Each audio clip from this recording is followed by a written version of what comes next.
Hey YouTube family, Mr. Black Mamba 305 with you guys. And you guys know anytime I go live, most of the time it has stuff to do with what's going on in our country, what the president has to say about the state of our country as it pertains to trade and making our country great again. There's no doubt you guys can tell that I am a Republican. I'm a conservative. Certain things just don't fly with me. We're not imposing anything on kids. We want America to win, not at the detriment of others, but in sync with other countries. They do well, we do well. That's kind of how I want to see things. Thank you guys for joining me on this Saturday. You guys can be anywhere else, but you chose to be here with me. I've said that all the time. I appreciate everyone coming into the live. If you guys can go ahead, hit that like, that subscription if you like the content. Feel free to jump in and, show your appreciation. Soon I'm gonna add like a donation button to the channel to where you guys, where I can, build the channel a lot more, buy equipment so I can kind of get out there because I love doing these. I'm seeing that my fan base is growing. And number one, I want to thank everyone for subscribing after they watch my comments during these watch sessions. And again, I mostly review gun content, but politics is another thing of mine. So I include that also. I know a lot of people are out right now, out and about doing their thing, but at the same time, thank you guys for coming here into the live. Welcome. I love my mom. welcome. Appreciate you guys. Have you ever been with the live before? I discuss political stuff, guns, trucks, dogs, firearms, you name it, I'm into it. But more. I appreciate you. Thank you very much, man. Thank you very much. I appreciate that. I love Mom. Major shout out to I love Mom. Thank you for the subscription. Since I've been doing the lives, guys, my subscription have been going way up. I think a lot of people like what I have to say. They like my opinion as it pertains to a lot of stuff. So we're gonna watch a video where President Trump's talk about trade with Canada and the UK. As you guys know, the United Kingdom has been our allies for as long as this country is old. We pretty much start a colony here in the United States because of persecution, religious persecution from England. So we moved here. Americans moved here. They weren't Americans at the time, Protestants. They came here. They created the Americas. And, we start our own democracy, pulled away from the British. Once we've become a developed nation, we've maintained ties with the UK. And so recently, President Trump signed an agreement with the United Kingdom where they are going to be taking goods from us and not just selling goods, because that's what President Trump's big thing is. You're not just going to be dumping your goods on us. You're going to be taking our goods. And I just don't. It's just common sense. Wouldn't that be fair? If you were a tradesperson and you constantly bought stuff from people at the market, but they never buy stuff from you, how would you feel? That's as simple as I can put it. I can't put it any simpler than that. Like, that's what President Trump is doing. You're making money off of our back, but you're not allowing us to make money off of you or anybody else. You're charging us high tariffs. We're charging you low tariffs. It don't work. It's been going on for years. You guys have become filthy rich. These countries have become filthy rich. No matter how much you hear them crying, no matter how much you hear China crying out here doing bad, guess what? That money has to go somewhere. Subsidize your people. That for years and years you've been, making billions and trillions of dollars off the United States, and yet still factories are shutting down. As a government, subsidize your people, because you've been doing it for a long time. You've been getting mad rich, but you know what? Politicians from other countries, all they do, they line their pocket, whether you want to believe it or not. Not just from other countries, but here in the United States. I saw an ad on TV where it says, but when Barack Obama left, office, he became much wealthier. When George W. Bush left office, he became much wealthier. Kamala Harris, she wasn't really in office, but she was a part of the stealing Democratic Party that just got ousted. And guess what? she became much richer. Everybody that was associated with the last Democratic Party, they became a lot wealthier. And that's why our Doge is finding so much money that's being stolen from the American people and lining their pockets. Because believe me, a lot of times when you see people say that they are fish sticks, that's kind of random, I guess. You know, a lot of time when you hear a lot of these people say that they're sending, you know, X amount of $1 billion to other countries, it's not all going there. You know that, right? And they have an agreement. They have those secret room agreements that that money is coming right back in their pockets. All right. So, all American are walking L's. Yeah, without America, man, most countries in the world would fall by the wayside and burn. Believe me. If it wasn't for America, England wouldn't be there. Spain, France wouldn't be there. If we didn't defend their shores in World War II, they wouldn't be there. So watch them out, man. If it wasn't for the United States, you know, all that freedom you guys, you know, enjoy in a lot of countries, you wouldn't enjoy it. You know, all that persecution that you would have, you know, gotten bestowed upon you. You know what I mean? The United States play a role, man. So cut that out, bro. You know, listen, I'm a patriot. I love my country. I love our president. You know what I mean? And what do you mean? Somebody in the comments says, I said if America came from England. Do you know your history, my friend? Huh? Do you know your history? Go look up your history.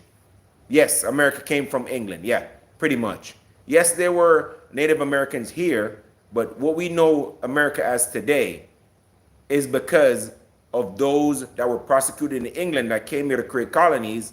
All right, they started the Americas we now know. So just in case you don't know anything about history, go look that up. Yes, America is derived from England, believe it or not. All right, it's those people who felt like they were prosecuted in England. They came here, they want to create their own stuff, do their own religion. Okay, I'm great, thank you.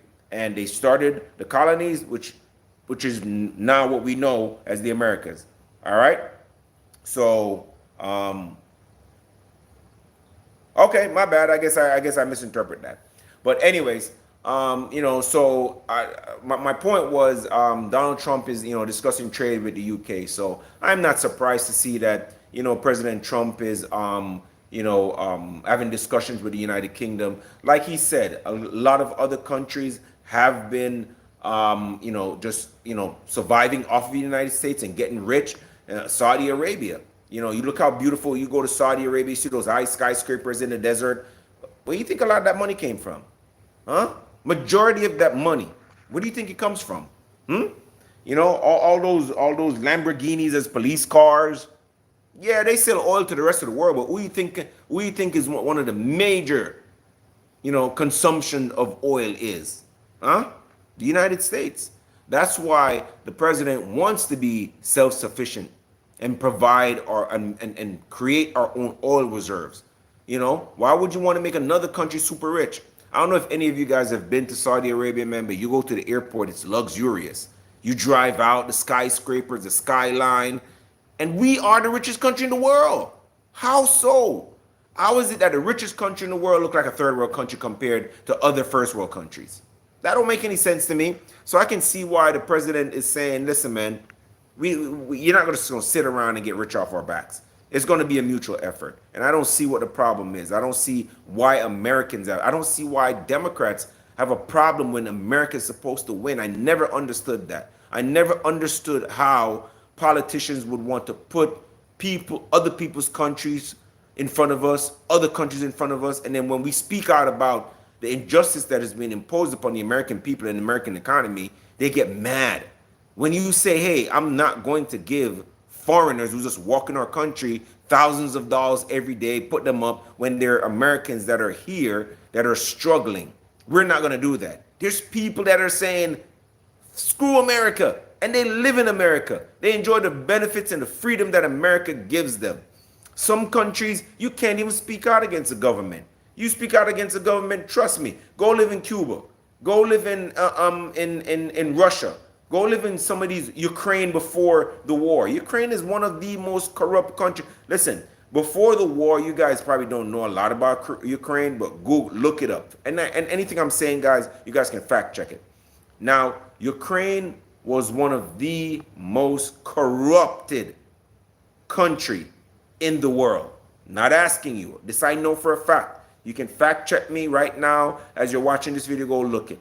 Look up Ukraine and corruption. One of the most corrupted country in the world. Guarantee. So they're not innocent either. And United States is still trying to get those two countries to work together. And I do commend President Biden. I mean, President Trump. What am I saying? Blasphemy, blasphemy. Don't ever say that name again. We don't mention that word here.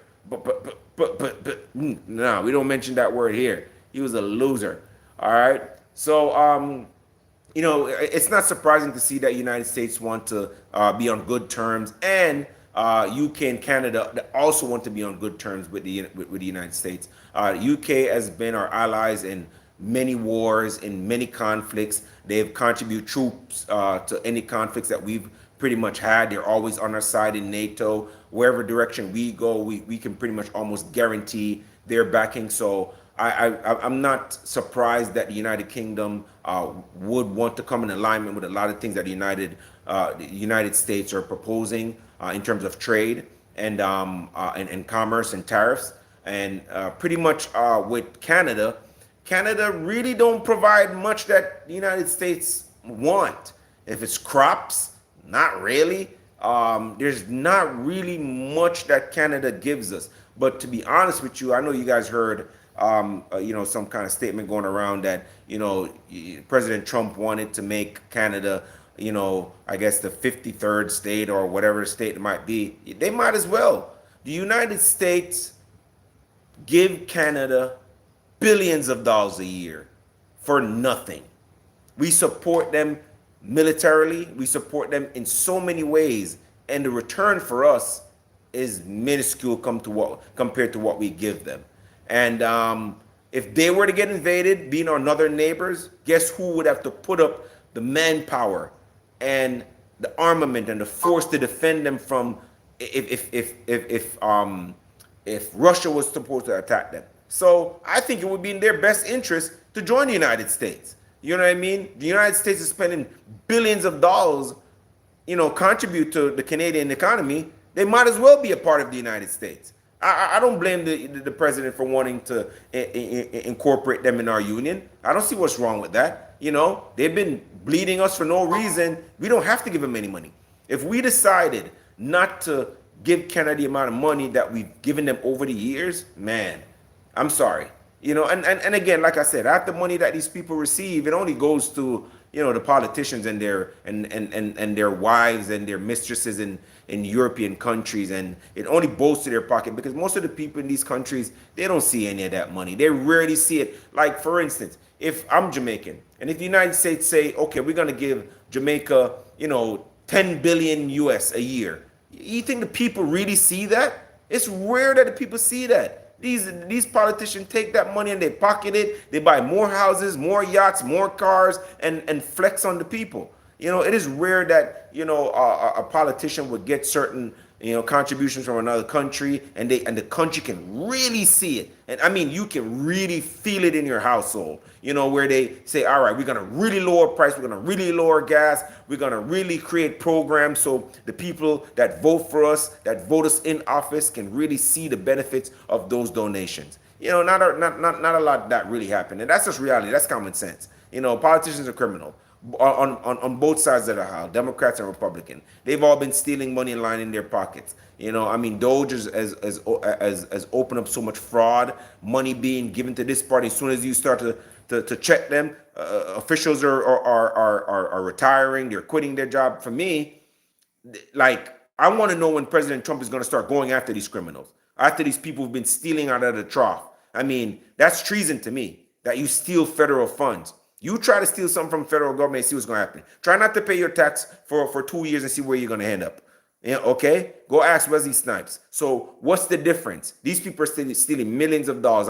It's about time Pam Bondi and the crew Kash Patel need to start, they really need to start going after these people. Make them be accountable for where they put the money. That's the federal government. How do you not have accountability on where you spent the money? How can you not find pay? You should be able to make one or two clicks and find where you sent that money and who you sent it to and why.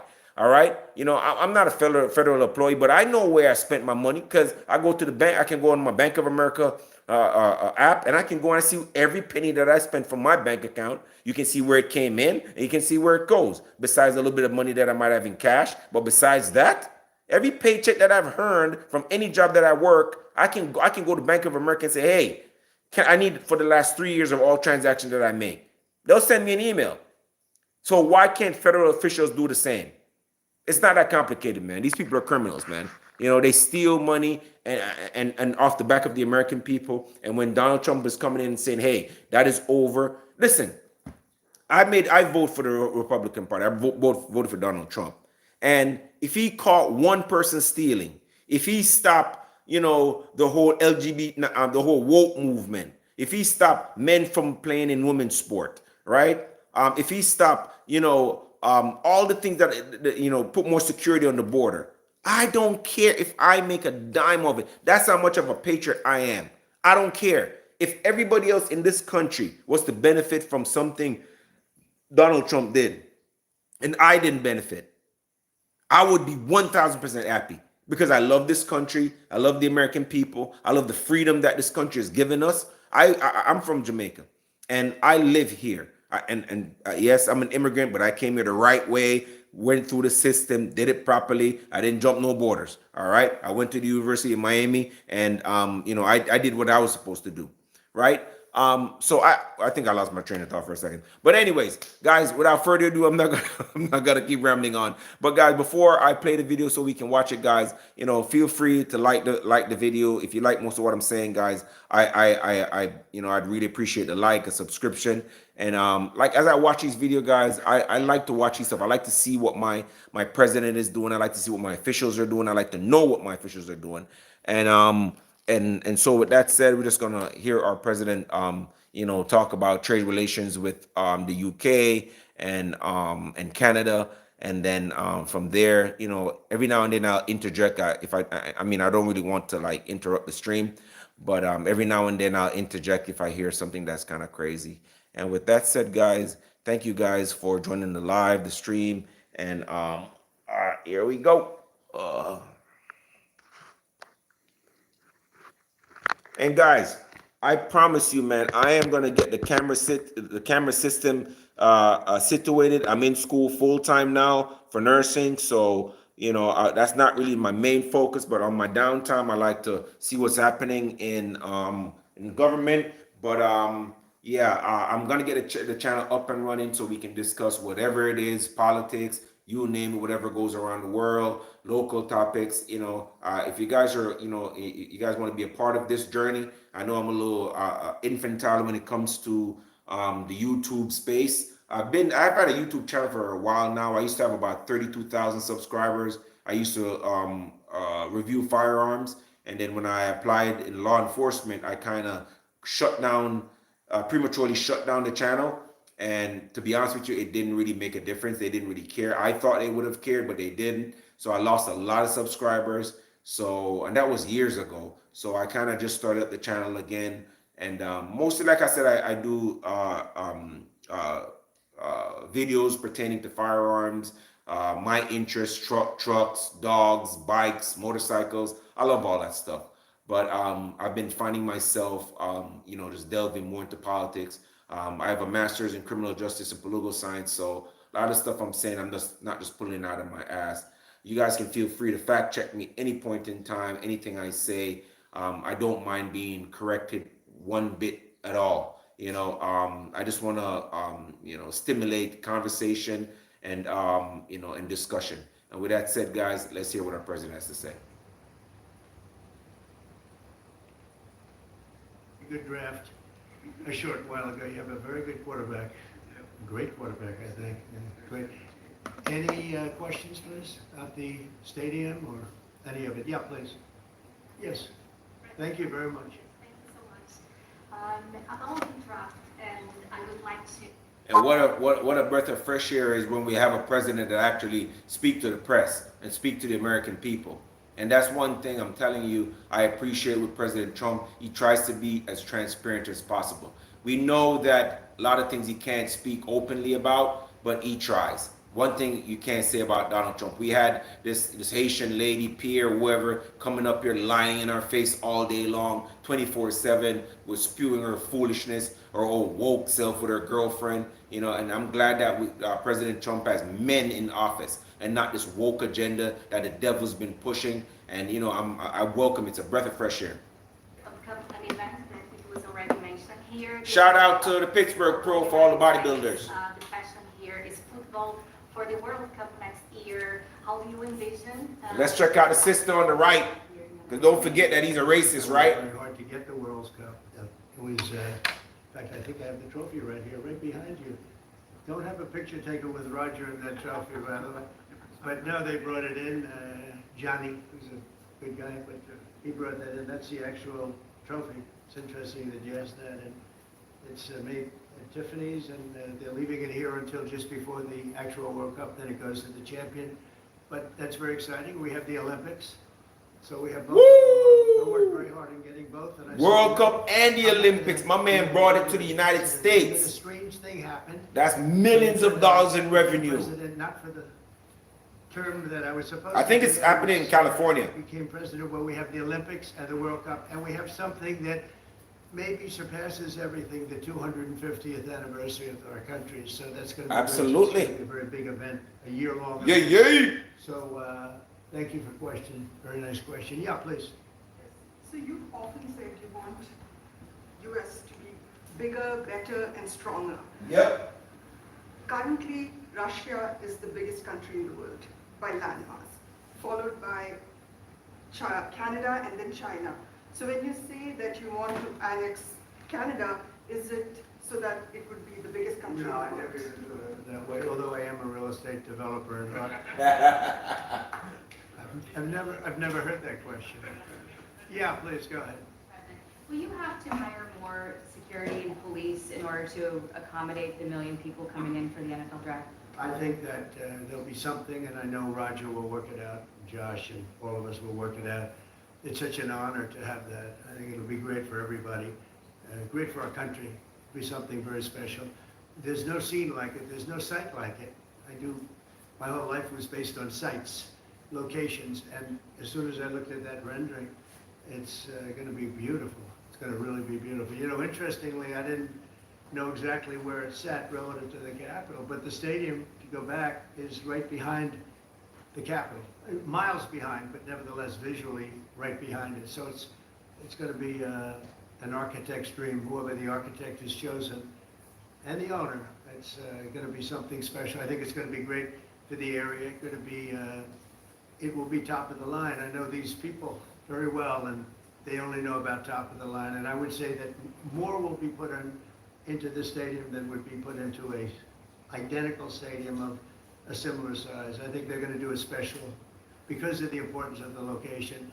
I have no doubt they'll do a special job. Yeah, please. Can you explain a little bit about how you would implement tariffs on the film industry, kind of how that would work? Well, that's a different story, but our film industry has been decimated by other countries taking them out, and also by incompetence, like in Los Angeles. The governor is a grossly incompetent man. He's just allowed it to be taken away from, you know, Hollywood. Hollywood doesn't do very much of that business. They have the nice sign and everything's good, but they don't do very much.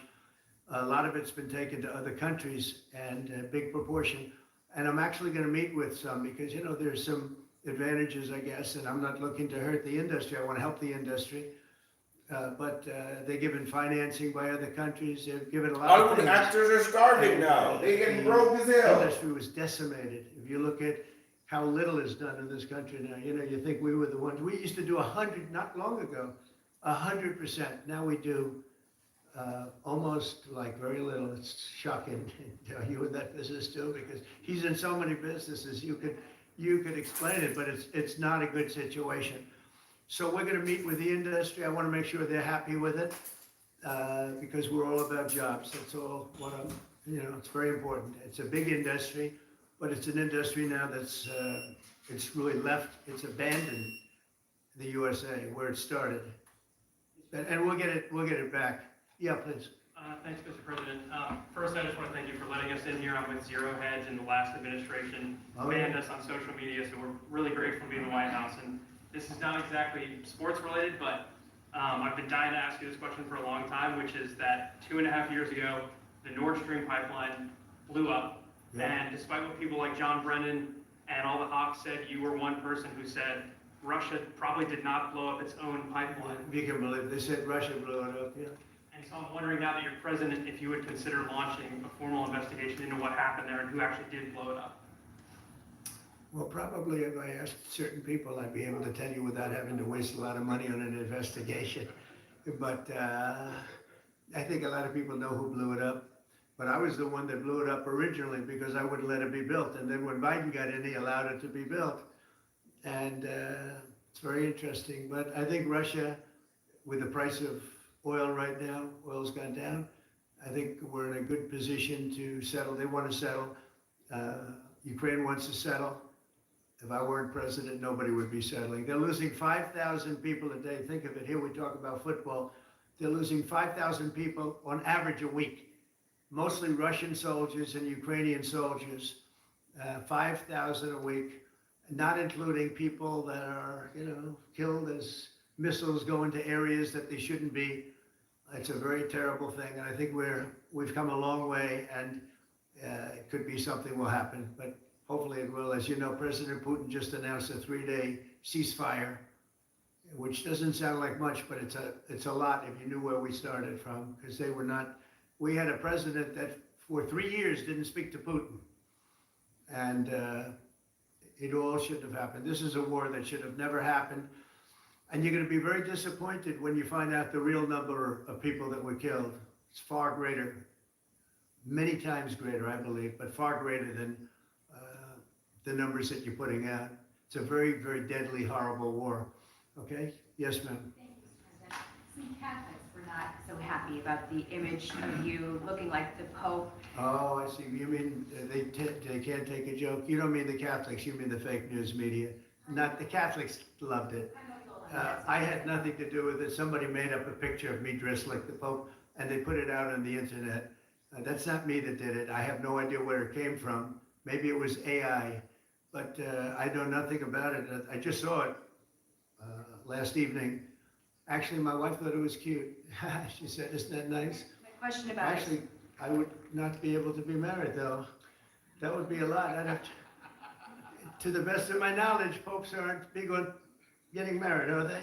Not that we know of. No. I think it's the fake news media that, they're fakers. My question, though, sir, was about the fact that it was put out on the White House account, even though it was AI generated, it was a joke, it was a meme. Does it at all diminish the substance of the official White House account to have it go out on that particular Give me a channel? break. It was just somebody did it in fun. It's fine. Have to have a little fun, don't you? Yeah, please, go ahead. Tell me about that program that's just been introduced to give undocumented immigrants living in the United States. About me? $1,000 to self-deport. Can you just tell us a little bit? Oh, the new about program, yeah. We have millions of people that have come into this country illegally through an administration that didn't know what they were doing. They didn't have a clue. And now we find out officially they didn't because the president was incompetent, but I could have told you that before. And they've allowed millions and millions of people to pour in. Murderers, drug dealers, the biggest drug dealers in the world, actually. Terrorists come in, emptied prisons from many countries, not just South America, all over the world. They emptied their prisons into our beautiful USA. And to get that many people, 21 million people we think the real number is, but let's say 3 million of them are serious criminals. 11,888 murderers, many of whom murdered more than one person. It's hard to believe we have to even talk about this when we're talking about something so beautiful, but it's something we have to talk about having to do with the country because it's very important. So they came in by the millions illegally into our country. They just flowed in through an open border policy that was insane. And what we've done is we've offered, you know the numbers, but because we're taking them out by the thousands, we're being obstructed. It's very unfair what's happening because the court system it's very unfair. We have to get them out fast. These are bad people. These are people that are killing, and they've already killed many people. in this country. The illegal immigrants that came in illegally through an open border policy, which is insane. We talk about common sense. That's not common sense. And they came in from the Congo, all over Africa, all over Asia, all over South America, parts of Europe. They flowed in and just walked right into our country. We had no idea who they were. 21 million at least. That's probably a low number. You know, you hear lower numbers than that. It's not. That's a low number. But many are really serious criminals and terrorists and people from jails. They emptied out jails. You know, Venezuela, their crime is down 72% because they took all the criminals off the streets and the gangs and they dumped them into our country. So we're getting them out. It's a very difficult thing with the courts because the courts have all of a sudden, out of nowhere, they said, Want to lose 15 to 20% of your weight in a year? Try Rose Insurance Checker to see if you're covered for GLP-1s for free. No paperwork, no waiting on hold. Just submit your insurance card and we'll take care of the rest. Join the over 100,000 members who've trusted Roe to check their coverage and start losing weight sooner. Go to roe.co/insurance for your free insurance check. Is your dog struggling to keep up with the squirrels? Vets have found that a lack of energy is often due to poor weight management. Portioning is often a big problem. The farmer's dog offers freshly made food with real meat and vegetables that comes pre-portioned to your dog's unique nutritional needs. Best of all, dogs at a healthy weight have been shown to increase their lifespan by up to 2.5 years. The new year is a perfect time to switch to healthy pre-portioned food for your dog. Sign up and get 50% off your first box. maybe you have to have trials. We're gonna have 5 million trials. Doesn't work. Well, you wouldn't have a country left, but hopefully the Supreme Court will save it. But what they've done is a very, very serious thing. You know, past presidents took out hundreds of thousands of people when needed. You look at Eisenhower, you look at many of them, and they took people out and they didn't go through any of this. But what we thought we'd do is a self-deport, where we're gonna pay each one a certain amount of money, and we're gonna get them a beautiful flight back to where they came from, and they have a period of time. And if they make it, we're gonna work with them so that maybe someday, with a little work, they can come back in if they're good people, if they're the kind of people that we want in our company, industrious people that could love our country. And if they're not, they won't, but it will give them a path to becoming, to coming back into the country. If they miss that limit, they're gonna be taken out of our country.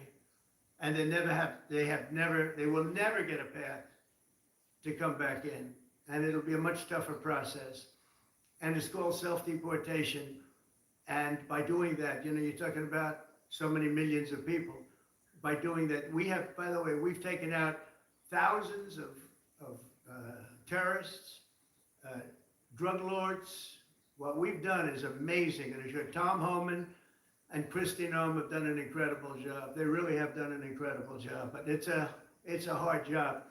So we're gonna have a self-deportation where they deport themselves out of our country, and we'll work with them, and we're gonna try, and if we think they're good, they have, the people we want in our country, they're gonna come back into our country. We'll give them a little easier route. But if they don't work, and if we take them out after the date, then they're never coming back, and that's the least of the problems that they're gonna have. Yeah, please. What's your expectation for your meeting with the Canadian Prime Minister tomorrow? I don't know, he's coming to see me. I'm not sure what he wants to see me about, but I guess he wants to make a deal. Everybody does. They all want to make a deal because we have something that they all want. We have something that they all want. China wants to make a deal very badly. You see what's happening to China? China's being decimated, and I don't want that to happen. But they have to make a fair deal. We were losing hundreds of billions of dollars a year. We were losing think of it, on our trade policies with Biden. We're losing $5 billion a day. I think Josh, as a great businessman, would not let that happen too long, right? How many groups can lose $5 billion a day? If you lose $5 billion one day, that's the end of that company, right?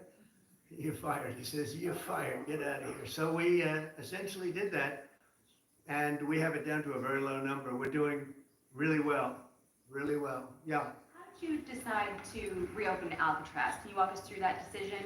Did I say what? to reopen Alcatraz? How will you use it? How did you come up with the idea? Well, I guess I was supposed to be a movie maker. We started with the movie making and we'll end. I mean, it represents something very strong, very powerful in terms of law and order. Our country needs law and order. Alcatraz is, I would say, the ultimate, right? Alcatraz, Sing Sing and Alcatraz, the movies. But it's right now a museum, believe it or not. A lot of people go there. It housed the most violent criminals in the world, and nobody ever escaped. One person almost got there, but they, as you know the story, they found his clothing rather badly ripped up, and it was a lot of shark bites, a lot of problems. Nobody's ever escaped from Alcatraz, and just represented something strong having to do with law and order. We need law and order in this country. And so we're going to look at it. Some of the people up here are going to be working very hard on that. And we had a little conversation. I think it's going to be very interesting. We'll see if we can bring it back in large form, add a lot. But I think it represents something. Right now it's a big hump that's sitting there rusting and rotting. You look at it, it's sort of, you saw that picture that was put out, it's sort of amazing. But it sort of represents something that's both horrible and beautiful and strong and miserable, weak. It's got a lot of qualities that are interesting. And I think they make a point. Okay, are you guys okay? I want to just say that it's such an honor to be up here with my friends, because this is a group of people that have done an amazing job, and all we can do, Muriel and I, is give them the greatest site there is, I think, that I've ever seen for something like this. And I did very well in the real estate business. I think this is the greatest site there is anywhere in the world for exactly what you guys are doing. And we'll work with you. We've got a lot of work to do to get it going, but we'll work with you and we'll try and make the dream come true. And I want to thank you all very much for being here. Thank you. Thank you very much.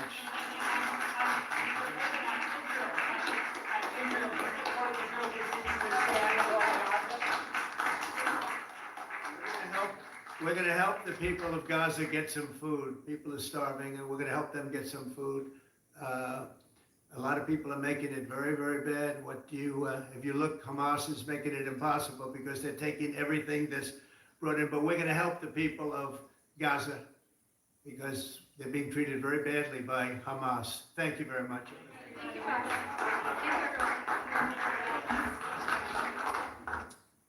Thank you very much, everybody. It's a great honor to have Prime Minister Mark Carney with us. As you know, just a few days ago, he won a very big election in Canada. And I think I was probably the greatest thing that happened to him, but I can't take a vote for his party was losing by a lot, and he ended up winning. So I really want to congratulate him with probably one of the greatest comebacks in the history of politics, maybe even greater than mine. But I want to just congratulate you. That was a great election, actually. We were watching it with interest, and I think Canada chose a very talented person, a very good person, because we spoke before the election quite a few times. And it's an honor to have you at the White House and the Oval Office. And you see the new and improved Oval Office as it becomes more and more beautiful with love. We handle it with great love and 24-karat gold. That always helps, too. Right? But it's been a lot of fun going over some of the beautiful pictures that were stored in the vaults that were for many, many years, in some cases over 100 years. It was stored in vaults of the great presidents, or almost great presidents, all having a reason for being up, every one of them. So it's very interesting. But I just want to congratulate you, and ran a really great race. I watched the debate. I thought you were excellent. And I think we have a lot of things in common. We have some tough points to go over, and that'll be fine. But we're going to also be discussing Ukraine, Russia, the war, because Mark wants it ended as quickly as I do. I think it has to end. We had some very good news last night. The Houthis have announced that they are not, or they've announced to us at least, that they don't want to fight anymore. They just don't want to fight. And we will honor that, and we will stop the bombings, and they have capitulated, but more importantly, we will take their word they say they will not be blowing up ships anymore. And that's what the purpose of what we were doing. So that's just news. We just found out about that. So I think that's very, very positive. They were knocking out a lot of ships going, as you know, sailing beautifully down the various seas. It wasn't just the canal, it was a lot of other places. And I will accept their word, and we are going to stop the bombing of the Houthis, effective immediately. And Marco, you'll let everybody know that, okay? Do you have something to say about that, by the way? It's a pretty big announcement. Yeah, this was always a freedom of navigation mission. These guys, these are, a band of individuals with advanced weaponry that were threatening global shipping. And the job was to get that to stop. And if it's going to stop, then we can stop. And I think it's an important development. And we'll have maybe before we're going to, as you know, the Middle East, Saudi Arabia, we're going to UAE and Qatar, and that'll be, I guess, Monday night. Some of you are coming with us. I think before then, we're going to have a very, very big announcement to make, like as big as it gets, and I won't tell you on what, but it's going to, and it's very positive. I'd tell you if it was negative or positive. I can't keep that out. It is really, really positive. And that announcement will be made either Thursday or Friday or Monday before we leave. But it'll be one of the most important announcements that have been made in many years about a certain subject, very important subject. So you'll all be here. Mark, would you like to say a few words? Well, thank you, Mr. President. I'm on the edge of my seat, actually. I know. But thank you for your hospitality and above all for your leadership.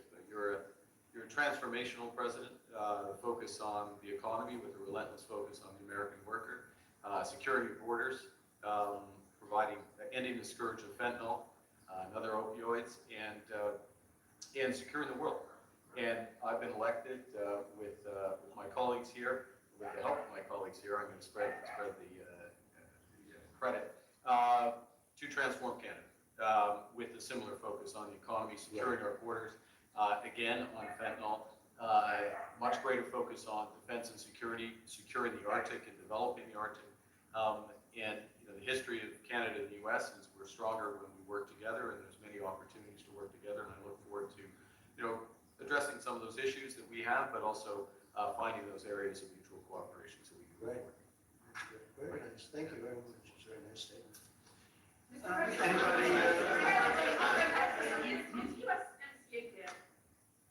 No, it was actually very effective, and it's still very effective, but people have to follow it. So, that's been a problem. People haven't followed it. But it was a transitional step a little bit, and as you know, it terminates fairly shortly. It gets renegotiated very shortly. But I thought it was a very positive step from NAFTA. NAFTA was the worst trade deal in the history of our country, probably in the history of the world. And this was a transitional deal, and we'll see what happens. We're going to be starting to possibly renegotiate that if it's even necessary. I don't know that it's necessary anymore, but it served a very good purpose. And the biggest purpose it served is we got rid of NAFTA. NAFTA was a very unfair deal for the United States, a very, very terrible deal. It should have never been made. It was made many years ago, but it should have never been made. Canada and the United States, would you like to see the first trade deal?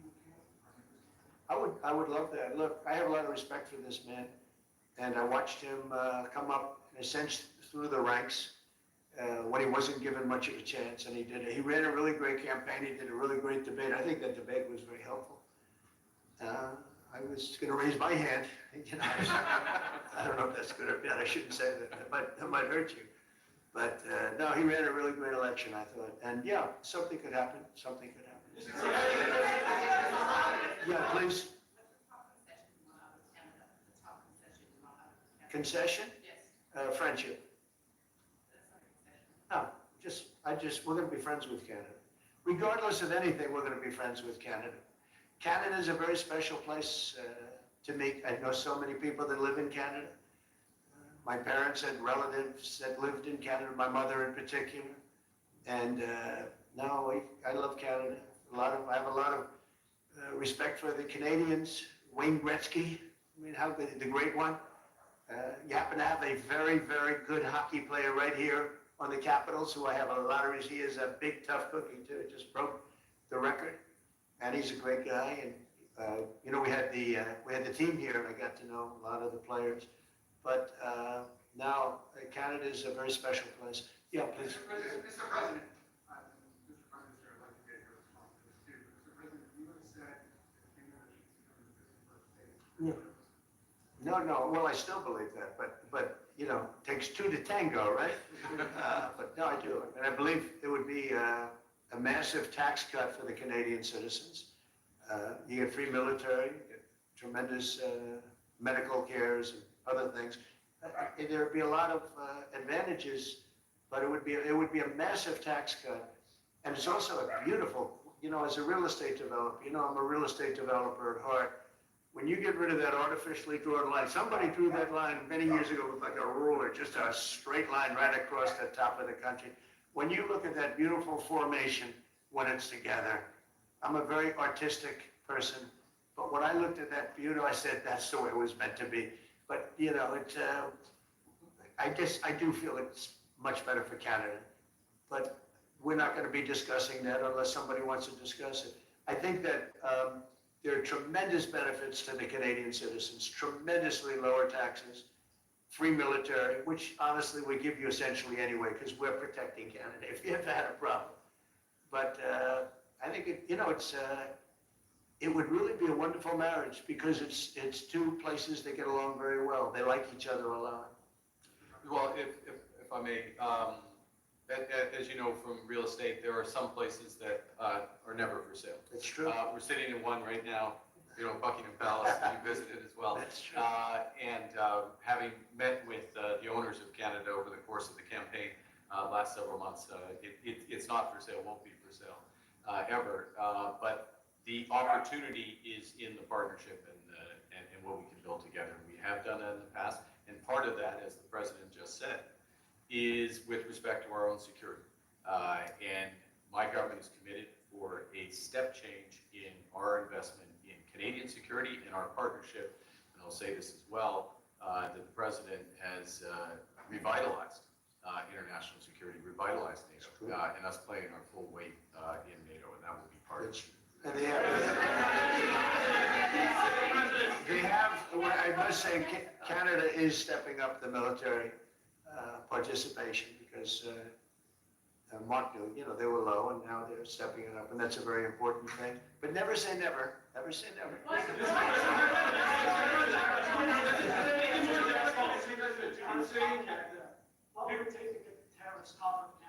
Well, we'll be talking about different things. Like, you know, we want to protect our automobile business, and so does Mark. But we want to make the automobiles, and we want to, you know, we have a tremendous abundance of energy, more than any country. We have, just in Alaska alone, ANWR has been reopened now. ANWR is probably the largest find anywhere in the world. They say it's larger than Saudi Arabia. I don't know, but it's a lot. But we have tremendous amounts of energy. Other countries don't. We're both lucky in that way. They have energy, we have energy. We have more than we can ever use, and more than we could ever sell, actually, and you have the same thing. So we're two countries that are very lucky. If you look at China, they don't have that. You know, it's a big disadvantage. Other countries, most countries don't have, you know, most countries don't have that. So Canada and us, we have a lot of advantages over other places. When you consider what Mr. Carney just said, that Canada is not for sale, does this make the discussion a little more difficult to start on? No, not at all. No, not at all. No, time will tell. It's only time. But I say, never say never. I've had many, many things that were not doable, and they ended up being doable, and only doable in a very friendly way. But if it's to everybody's benefit, you know, Canada loves us, and we love Canada. That's, I think, the number one thing that's important. But we'll see. I mean, over time, we'll see what happens. China.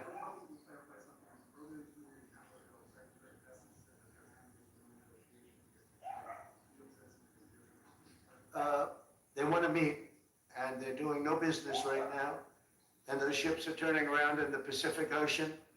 big turn. Those are big ships. Those ships take about 10 miles to turn. And, we lost $1 trillion to China on trade because of an incompetent president that we had who preceded me, grossly incompetent. You're finding it out more and more now. And by not trading, we're losing nothing. So we're saving $1 trillion. It's a lot. But they want to negotiate and they want to have a meeting, and we'll be meeting with them at the right time. I have not met with them, of course. You would know if I met. I'd tell you they want to meet, but we are right now. Look, they're suffering greatly. Their economy is suffering greatly because they're not doing trade with the U.S. And they made most of their money off the U.S. Don't kid yourself. They don't make the money off other countries like this. And we had a trade imbalance. We had a deficit, or they had a surplus. Another way of saying it, of more than $1 trillion. Think of it, more than $1 trillion. And because of 145%, that's the only reason, but because of they have now 145% tariff, there's no trading. You can't trade with 145%. We are therefore making, in a certain way, I guess, $1.1 trillion. In other words, we're not losing $1.1 trillion. Our deficit is much better. When I started, I say we were losing billions of dollars a day on trade. That's rapidly turning around. We looked at numbers this morning.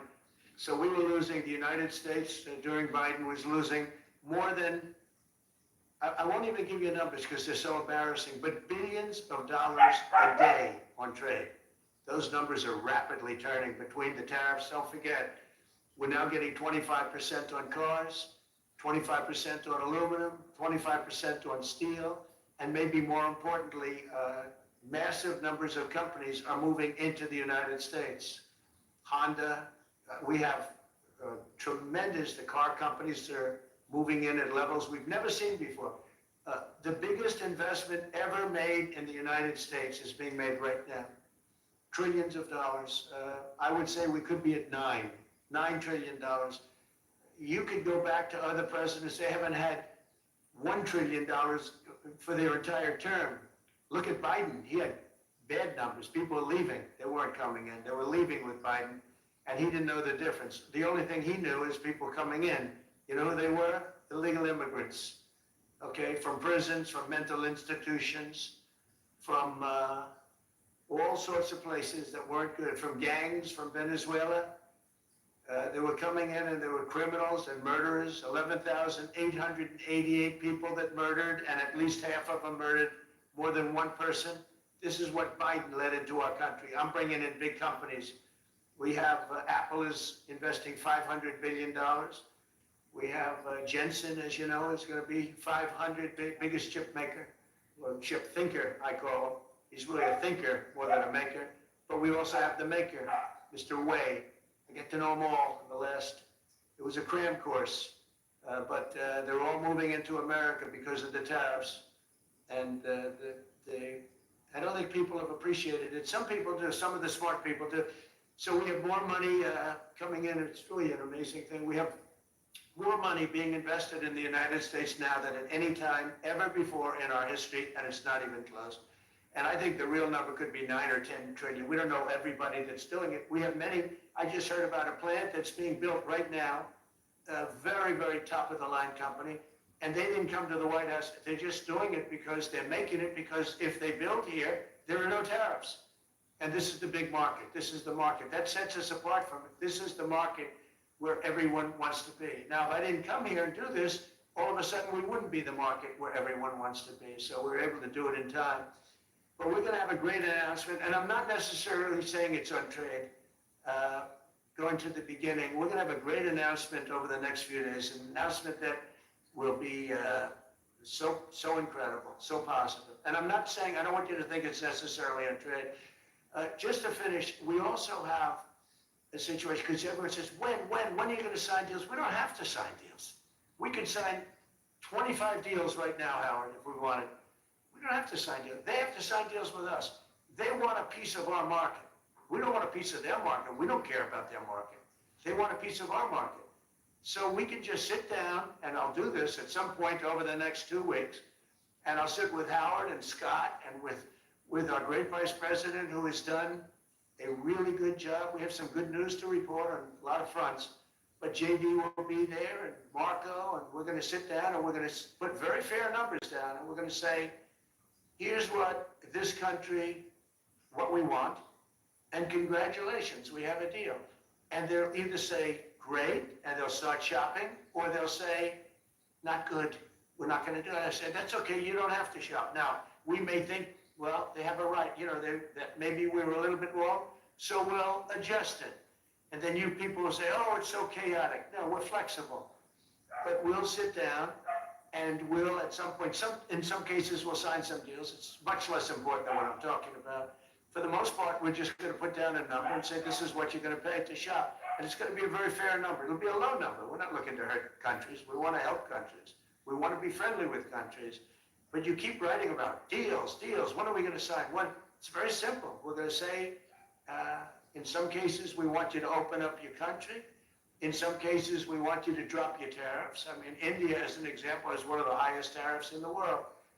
We're not going to put up with that. And they've agreed already to drop it. They'll drop it to nothing. They've already agreed. They would have never done that for anybody else but me. So we're going to put down some numbers, and we're going to say our country is open for business. And they're going to come in, and they're going to pay for the privilege of being able to shop in the United States of America. It's very simple. It's very simple. So I wish they'd stop asking, how many deals are you signing this week? Because one day we'll come and we'll give you 100 deals. And they don't have to sign.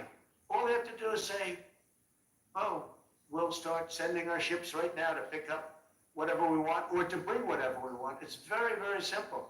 And I think my people haven't made it clear.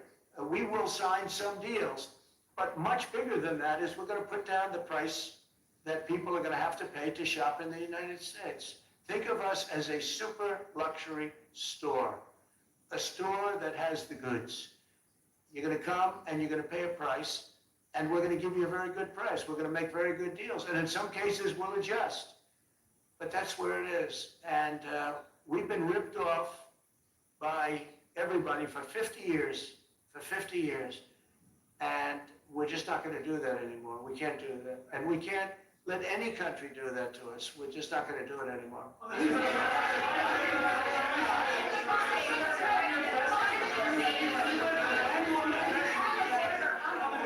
you tell us a bit more about the deal that you've reached with the Houthis? No, it's not a deal. They've said, please don't bomb us anymore. We're not going to attack your ships. Where did you hear about that? It doesn't matter where I hear it. A very good source. Very, very good source. Would you say, Marco? I would say pretty good, right, JD? A very good source. They don't want to be bombed anymore, you know.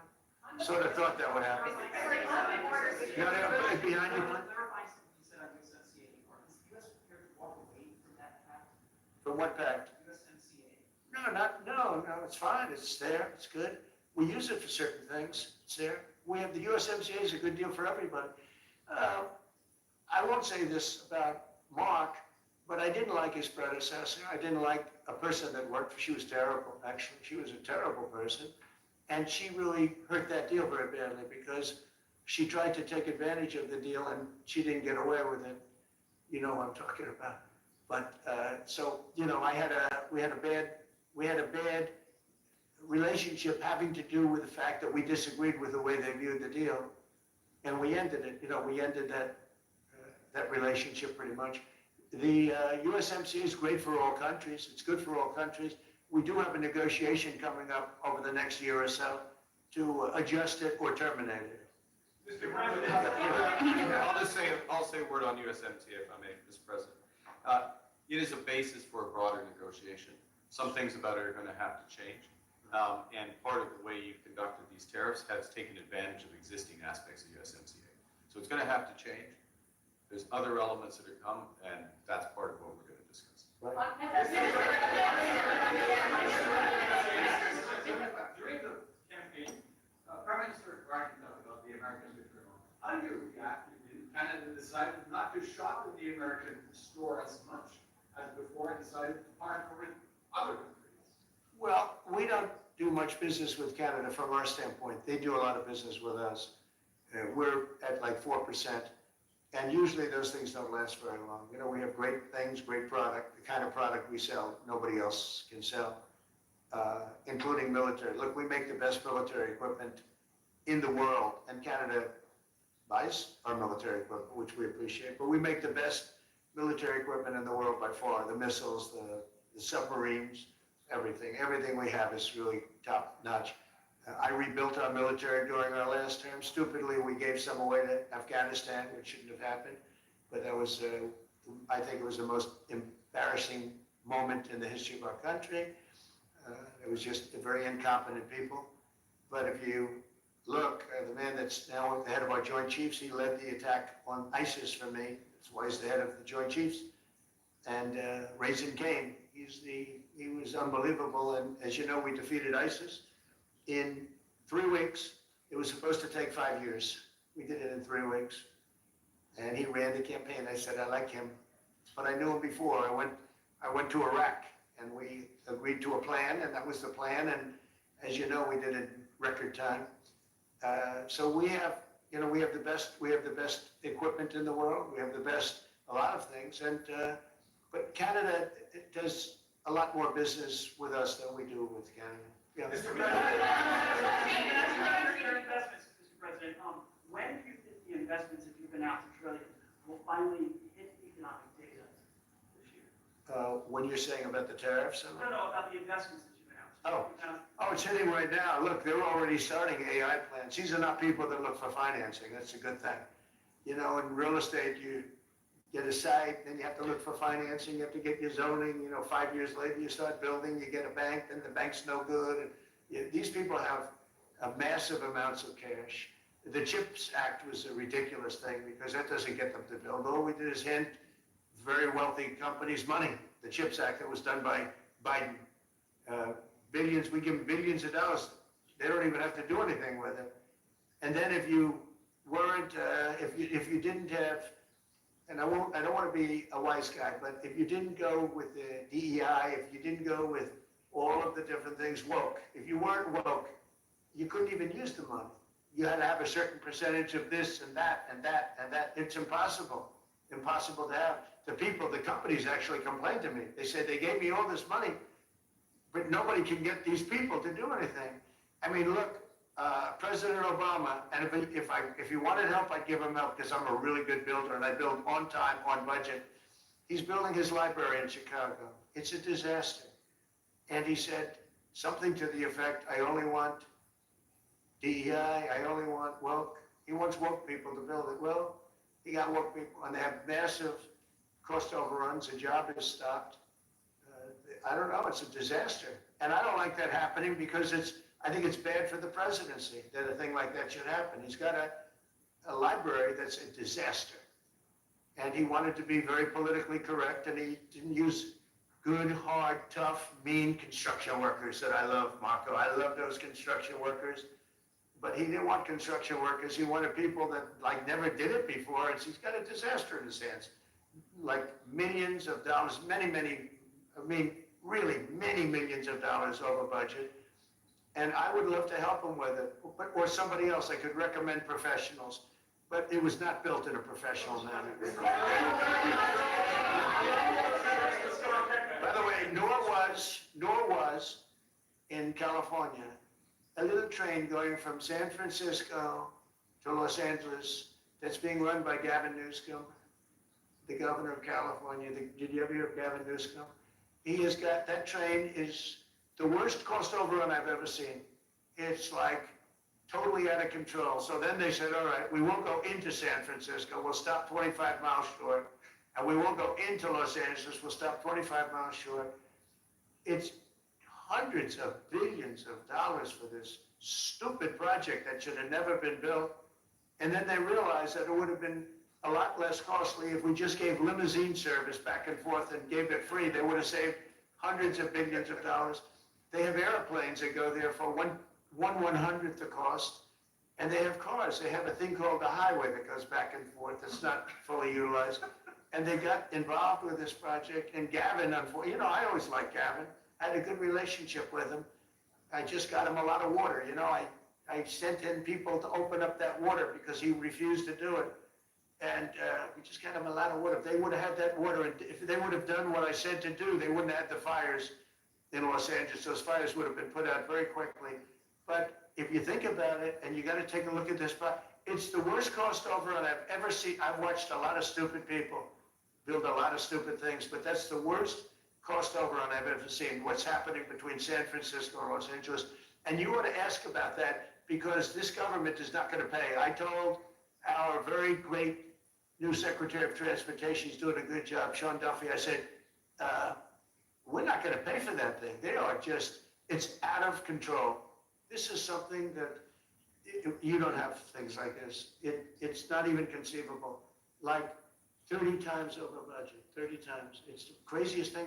And now it's hundreds of, it was supposed to be a simple train. And I think the media should take a look at it. And I'd love him to run for president on the other side. You know, I'd love to see that. But I don't think he's going to be running because that one project alone, well, that and the fires and a lot of other things, pretty much put him out of the race.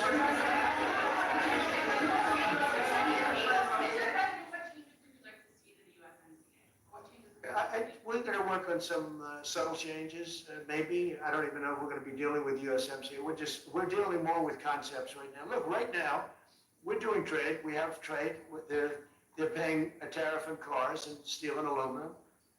And I think we have a baseline of 10% or something like that for the tariffs. But we're getting along very well. Right now, going no further, but we have an agreement. We did something with even parts. You want to discuss that, Howard, with respect to Canada, which helps Canada out? Sure. So we've made an arrangement with the car companies that 15% of their USMCA parts are included, and then 15% of foreign parts from the manufactured suggested retail price are not tariffed to help domestic manufacturing really thrive. So it gave them a chance to be able to build their car parts factories if they're going to. A lot of these companies already have factories, and what they have to do is just fill them out. But they're able to build them in the United States, so we gave them a pretty substantial period of time.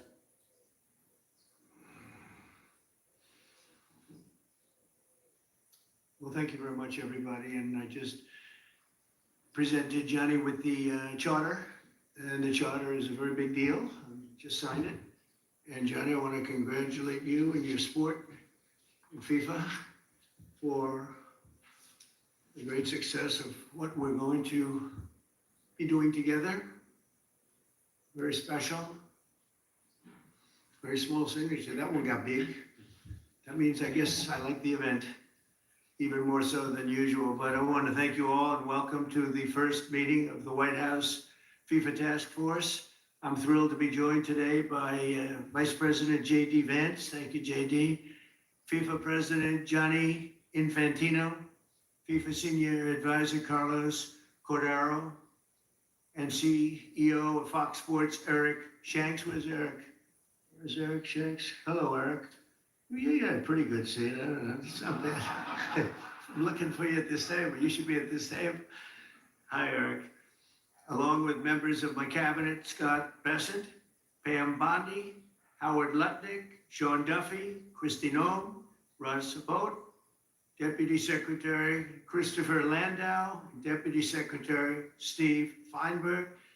I also want to welcome two of my very good friends, Bernard Arnault and Alex Arnault.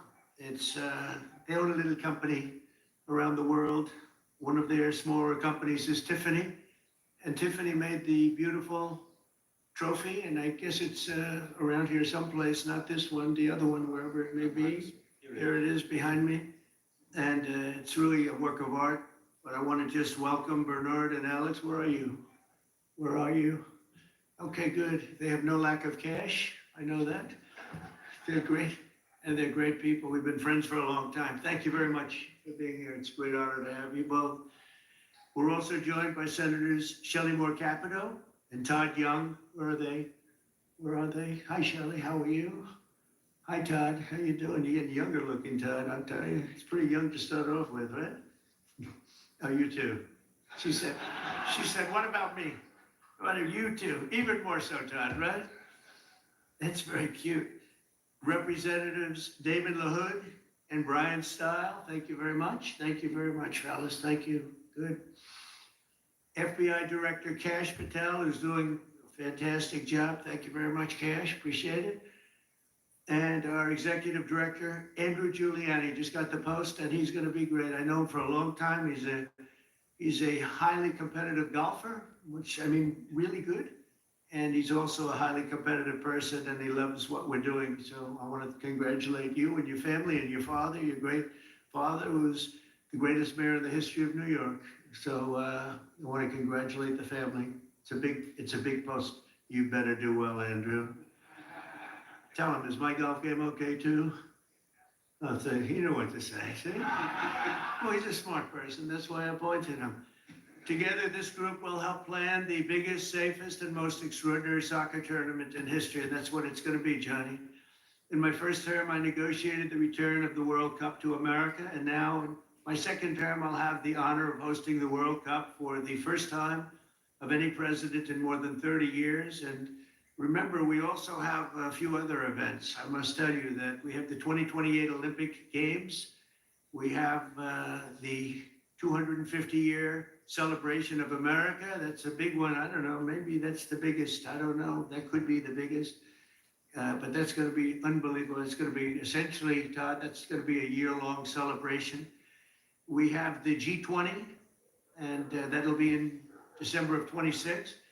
We have the G7, used to be the G8, by the way, and that's in 2027. And that's a lot of action we have going for the next 4 years, 3.5 years. It's going to be amazing for the country, I believe. Starting this June, the United States will host the 2025 Club World Cup, which will feature 32 elite soccer clubs from all over the world competing in 63 matches across 11 American cities, including Cincinnati, Ohio, Charlotte, North Carolina, Los Angeles, California, Nashville, Tennessee, Philadelphia, Pennsylvania. So we have it in 11 American cities all over. And these are great cities too, and they like soccer more and more. I guess some of those cities specifically, they really love it. And next summer, we'll host the official 2026 World Cup tournament, where 48 national teams will compete in 78 matches right here in the USA. And that'll be something very, very different and very special. These events will attract millions of passionate fans around the world, including my son. I have a son that loves soccer. Barron. Nobody's ever heard of Barron, right? Have you ever heard of Barron? He's a good soccer player too. He's a little tall for soccer, but that's okay. And over 1 billion viewers. You can have one of the biggest viewerships of any sport at any time. This will be a once-in-a-lifetime opportunity to showcase the beauty and the greatness of America, and we can't wait to welcome soccer fans from all over the globe. I don't know if I'm supposed to say soccer or football, because every time I say soccer, Barron and Eric say you're really saying it wrong. It's supposed to be football, but we know it more as soccer. These events will also generate tens of billions of dollars in economic activity for local businesses and create thousands and thousands of jobs for American workers. I've directed my entire team to do everything within our power to make the World Cup an unprecedented success, and that's what it's going to be. We're going to make sure of it. The State Department, the Department of Homeland Security, and every part of the U.S. government will be working to ensure that these events are safe and successful, and those traveling to America to watch the competition have a seamless experience during every part of their visit. It's going to be very special. Together, we will ensure that the 2026 World Cup will be the best run soccer tournament the world has ever seen. This is going to blow every other tournament you did. You're going to say how terrible a job you did in the past, because this is so much better, Gianni. This is going to blow them all away. I don't want to insult my other friends from other countries, but we're going to blow them away, right? So now I'd like to introduce, and he has been a friend of mine. We fought very hard to get the event, and I think before the media came in, I said that I was very disappointed because I got the event, Johnny. I think we can say that strongly. And then I said it won't be in my term and I won't be able to see it. And then bad things happened with the election and now we do see it. So I just repeat that because for the press to hear, I'm sure they're thrilled to hear it. But I'd like to ask FIFA President Gianni Infantino, really one of the most powerful men in sports. It's amazing because you've done such an incredible job with soccer. Followed by Vice President J.D. Vance, then Secretary Kristi Noem, and Secretary Sean Duffy to say a few words. So Johnny, and then we'll go in that order. Thank you very much, everybody. Thank you.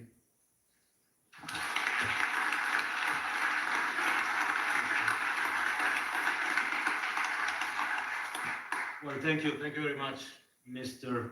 President, Mr. Vice President, members of the cabinet, members of the task force, the White House task force for this incredible event, or events actually, which will be happening here in America in the year to come. We were actually, Mr. President, so happy that the World Cup 2026 will take place in the United States, Canada, and in Mexico, that we thought we'll actually bring another World Cup as well here. So you get 2 World Cups in the next year, the new FIFA Club World Cup. This is the trophy of the new FIFA Club World Cup. Did you notice the way he said that? In the United States, Canada, Mexico. That's the way it's supposed to be. I had to interrupt. I'm sorry. No, well, 78 games will take place on the World Cup in the United States out of the 104 games.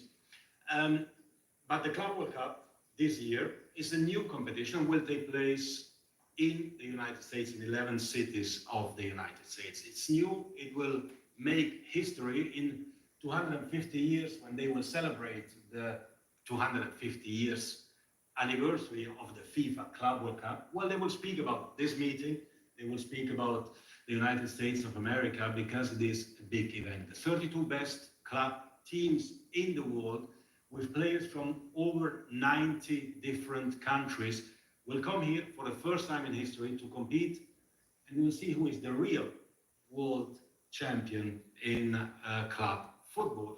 And this happens before the World Cup, of course, next year. So in 40 days, bit less than 40 days, on the 14th of June in Miami, we will open the FIFA Club World Cup. Opening game, the final on the 13th of July in New York, New Jersey, and in between 63 top games of the best players of the best clubs in the world who want to win this trophy here, crafted by Tiffany, and I'm thanking as well the Arnaud family for being here. They are in soccer as well now in Paris. They've just been promoted to the top division, so congratulations for that. Actually, Mr. President, soccer or football, maybe we can clarify that here. I'll do it. Let me give it a try, if I may. So we, basically, everyone outside of this beautiful country, we call football a game we play with our feet. Right. That's why we call it football. Makes sense. Makes sense.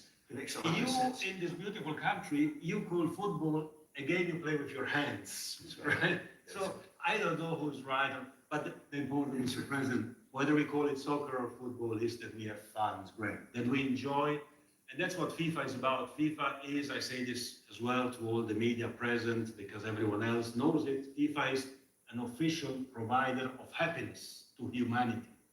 And in the next year, we are providing happiness to humanity from the United States of America. And that's why we are happy to be here. So we have the Club World Cup this year, we have the World Cup next year, United States, Canada, and Mexico. Of course, 104 games, Mr. President, 104 Super Bowls in 1 month. We'll have 6 billion viewers. The final alone will attract between 2 and 3 billion viewers. This is, I don't know, 15, 20 times more than the Super Bowl. The entire world will focus on the United States of America. And America welcomes the world. I'm very happy to say that, Mr. President, because I know you. I've had meetings with several members of your cabinet as well. you have established this task force. America will welcome the world, everyone who wants to come here to enjoy, to have fun, to celebrate the game, will be able to do that in the host cities, in the 11 cities all over the country, in all these fan festivals that we will create. We have 10 million tickets for sale, so anyone who doesn't yet have a ticket, go on fifa.com/tickets. 10 million tickets, 3.5 million for the Club World Cup, 6.5 million for the World Cup. And how do we measure success, Mr. President? Well, in many ways, of course. Full stadiums is one of that. The economic impact is another one of that. Dear Secretary, these two World Cups will bring almost 50 billion in economic output to the United States of America. They will create almost 300,000 jobs in America. For the celebration of two World Cups, which will bring the world to the United States, a few million fans will come, a few billion will watch it from home, but everyone will be happy and everyone will be celebrating how the United States of America will put up the best events ever that the world has seen. Not just sport events, but the best events. We are here for that. We are here to work for that.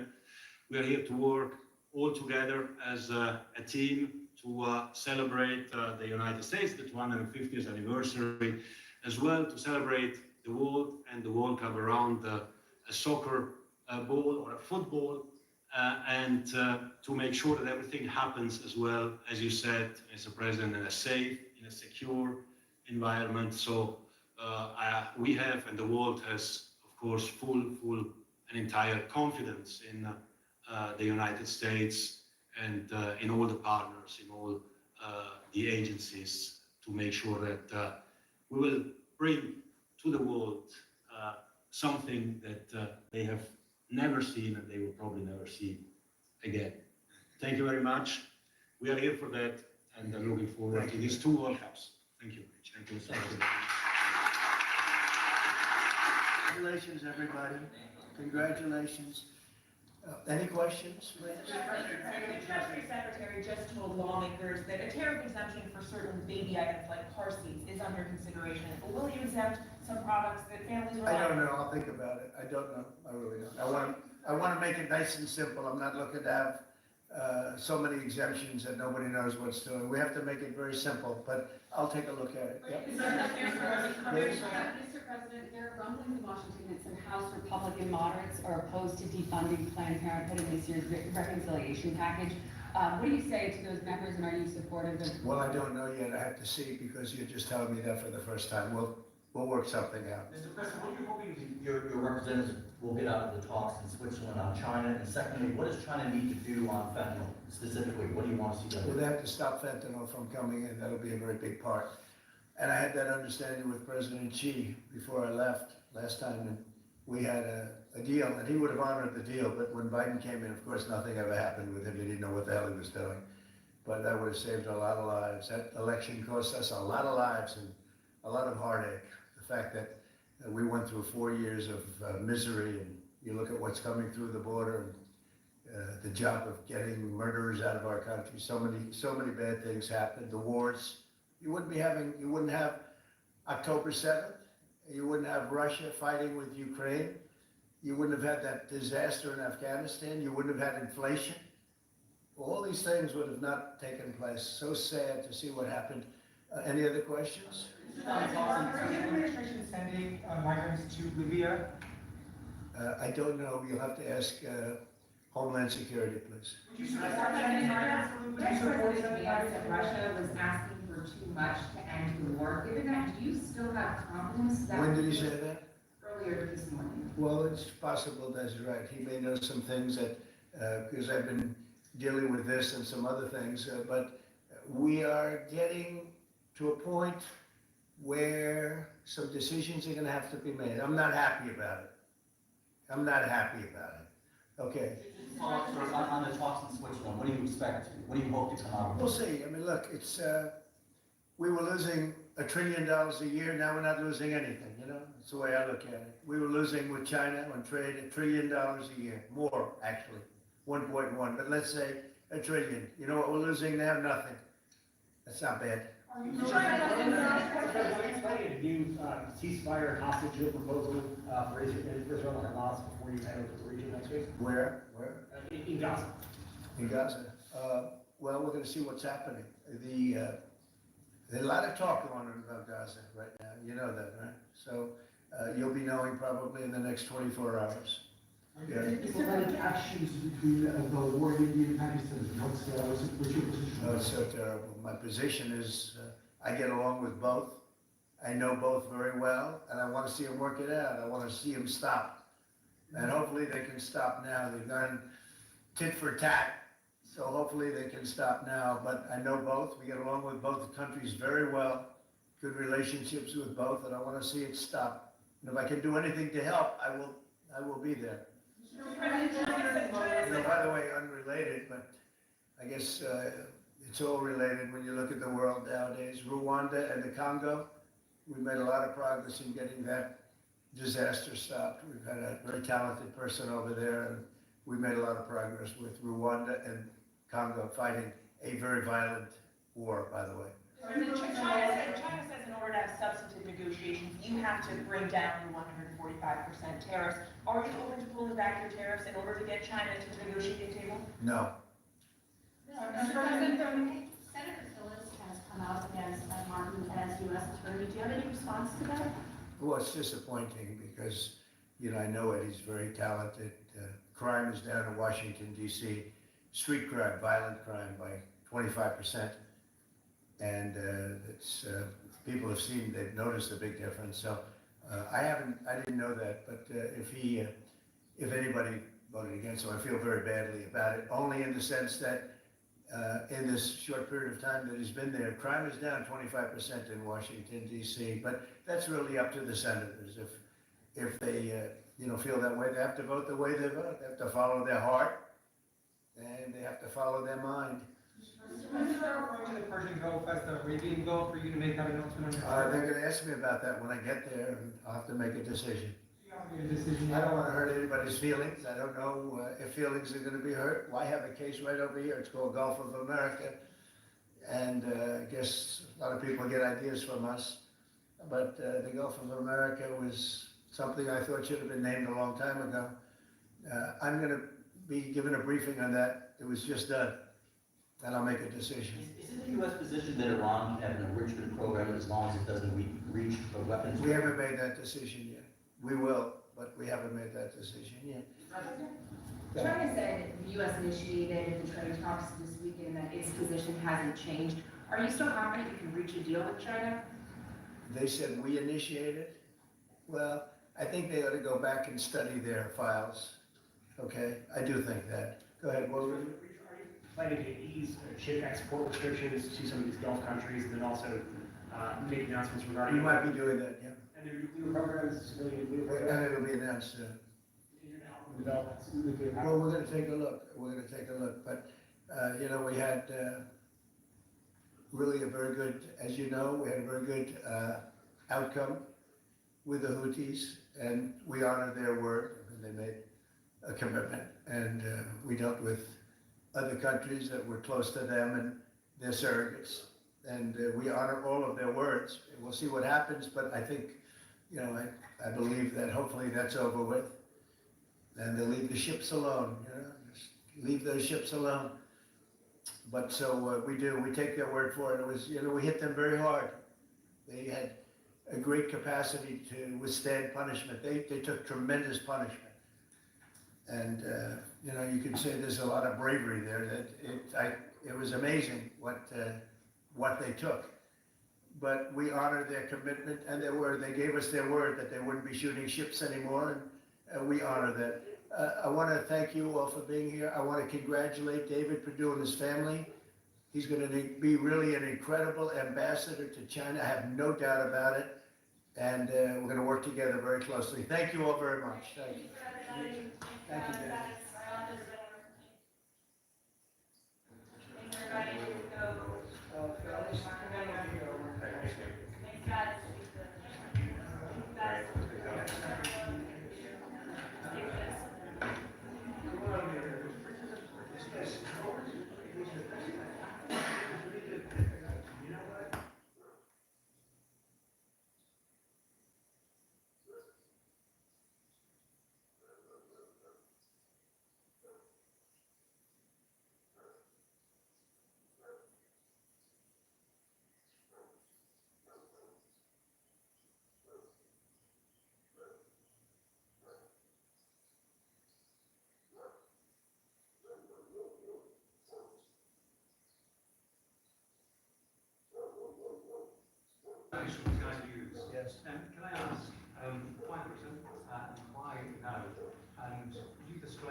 lot still to do.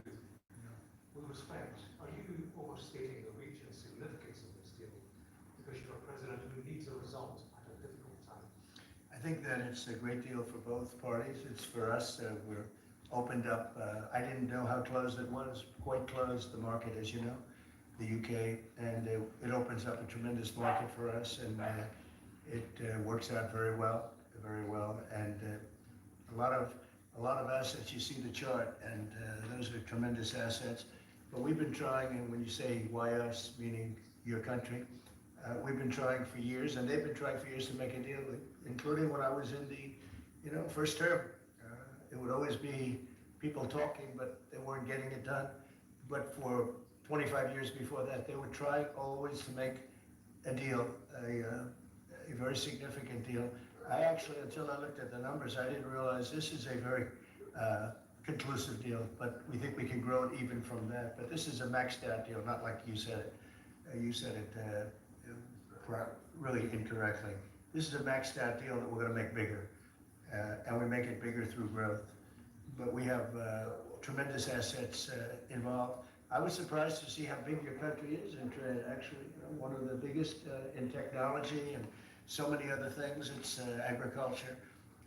I really didn't know. It's depending on your definition, it's from 4 to 5 to 6. That's pretty big in the world. So I was very impressed by that. But we're going to take it to new levels. It's a very big deal right now, but I think it is going to grow just of its own volition. It's going to grow, and over time there'll be changes made. There'll be adjustments made because we're flexible. We'll see things that we can do even better. But it's very conclusive, and we think everyone's going to be happy, and the people of your country are going to be very impressed with the result, and they'll be able to buy from more people. They'll be able to price things differently. They'll be able to get some products that aren't available to them now that we make better than anybody in the world. And it's just something that it's a great thing that it came together. It's so nice because we have many countries want to make a deal, and many countries are very unhappy that we happen to choose this one, to be honest with you. But long time, our oldest ally, or just about. Guess a couple of people claim that too, but let's put it right at the top. I think it's going to be something very special for UK and special for the United States. Thank you, Mr. President. Reagan Reese with the Daily Caller. How close are you to more deals, and when do you expect the next to be announced? Well, very close. We have numerous deals. I know Howard's going back as soon as this is finished, your press conference. He's got numerous, and Scott, who's right over here, who's fantastic, by the way. You were great on television this morning. I watched you. You gave them a little lesson in the world and economics. But Scott's going to be going to Switzerland, meeting with China, and they very much want to make a deal. We can all play games. Who made the first call? Who didn't make them? It doesn't matter. It only matters what happens in that room. But I will tell you that China very much wants to make a deal. We'll see how that works out. Every country throughout the last 40, 50 years has literally ripped off the United States on trade, on military, on protection, on all the different things. And we are now making fair deals. And in this case, it's great because we really weren't very much involved. You have the European Union, which is, I think you made the right decision years ago. I don't know if you remember, I was opening up Turnberry the day that you were voting. And they asked me, would it happen or would it not happen? I said, no, I think they're going to go their own separate way. I think it's better for them. And they did. I think it's going to end up being a very smart decision. But a big part of that decision was always that you'd be able to make a deal with the United States. And they were unable to do that. But now they made it. And it's a tremendous, it's very important. That was always a big part of your decision on Brexit. And they were never able to make that deal. It was a tough one. And this one it's amazing with time. This one just went very smoothly, went quickly and smoothly, and a lot of common sense, as I like to say. There's tremendous common sense, but it's going to make your country much bigger in terms of trade, and it's going to make our country much bigger in terms of trade, too. Yes, it is. Right behind you. Oh, yeah, Tom Baker from the BBC. Thank you, Mr. President. You mentioned You with who? the BBC. Oh, good. Very nice. Thank you. You mentioned meat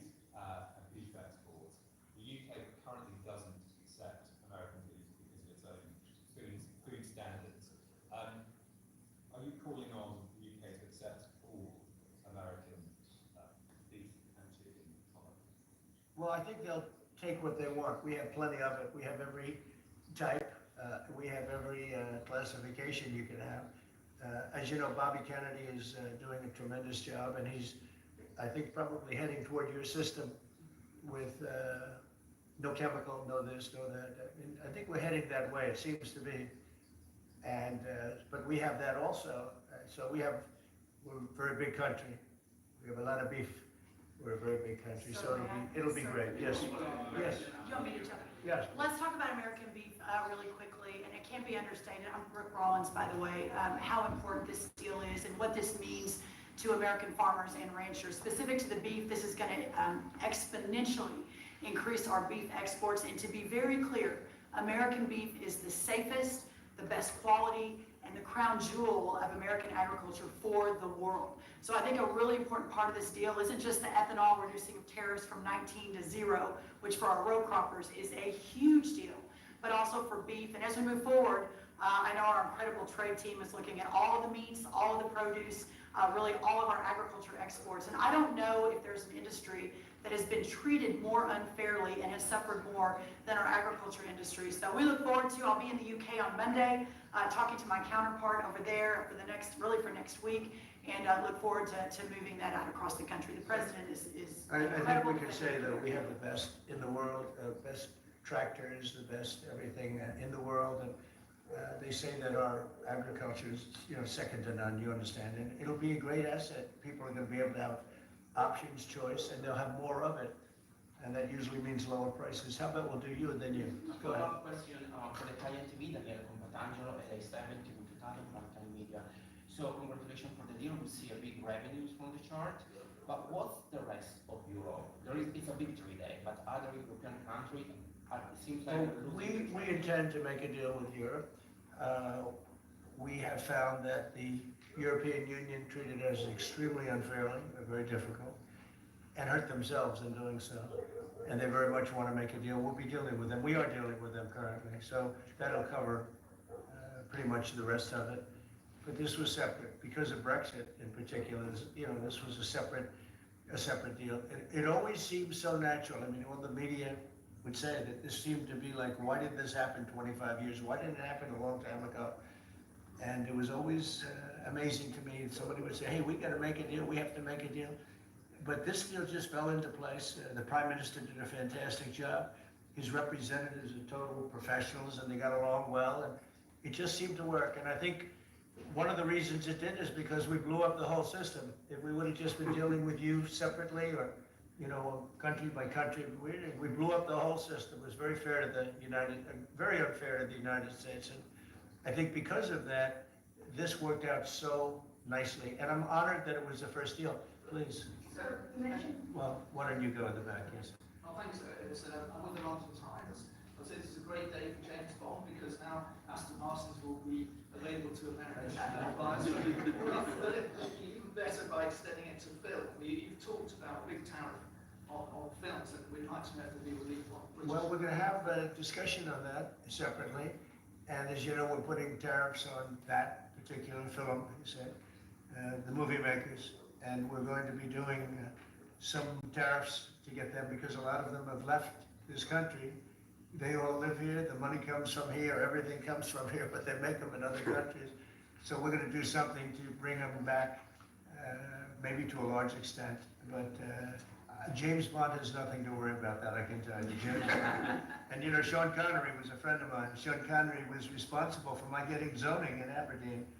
He said, let the bloody bloke build his golf courses. I was like 4 years into the process and it was impossible in Aberdeen. And he just stood up one day and he said that. As soon as he said that, I got the approvals in about 2 minutes. So he was a great guy, Sean Connery, and great character. Later in the year. Say it? You're going to Scotland Yeah, I will be, sure. It's great. And we have a lot of investment over there. We have Turnberry, Aberdeen. We have, as you know, in Doonbeg in Ireland, right on the ocean. They're all on the ocean. I only have interest if they're on the ocean. And we have good investments over there. It's been beautiful. Yes? Mr. President, if the talks go well this weekend between Secretary Best and Ambassador Greer with their Chinese counterparts, not preemptively, but if the talks go well, would you then consider lowering the tariff rate Well, it could be. I mean, we're gonna see. Right now, you can't get any higher. It's at 145, so we know it's coming down. I think we're gonna have a very good relationship. You know, I always got along very well with President Xi. That relationship was greatly disturbed by COVID, when COVID came in. But we get along very well now. I mean, the relationship was hurt with a lot of people, a lot of countries when COVID came in. But I think we're gonna have a very good relationship. I expect to have a very good relationship with China, Scott. I think it's a very friendly meeting. They look forward to doing it in an elegant way. China, as you know, has a tremendous trade surplus with us, so we just can't have that. And but I think it's gonna be very good for both countries. I would like to see China opened.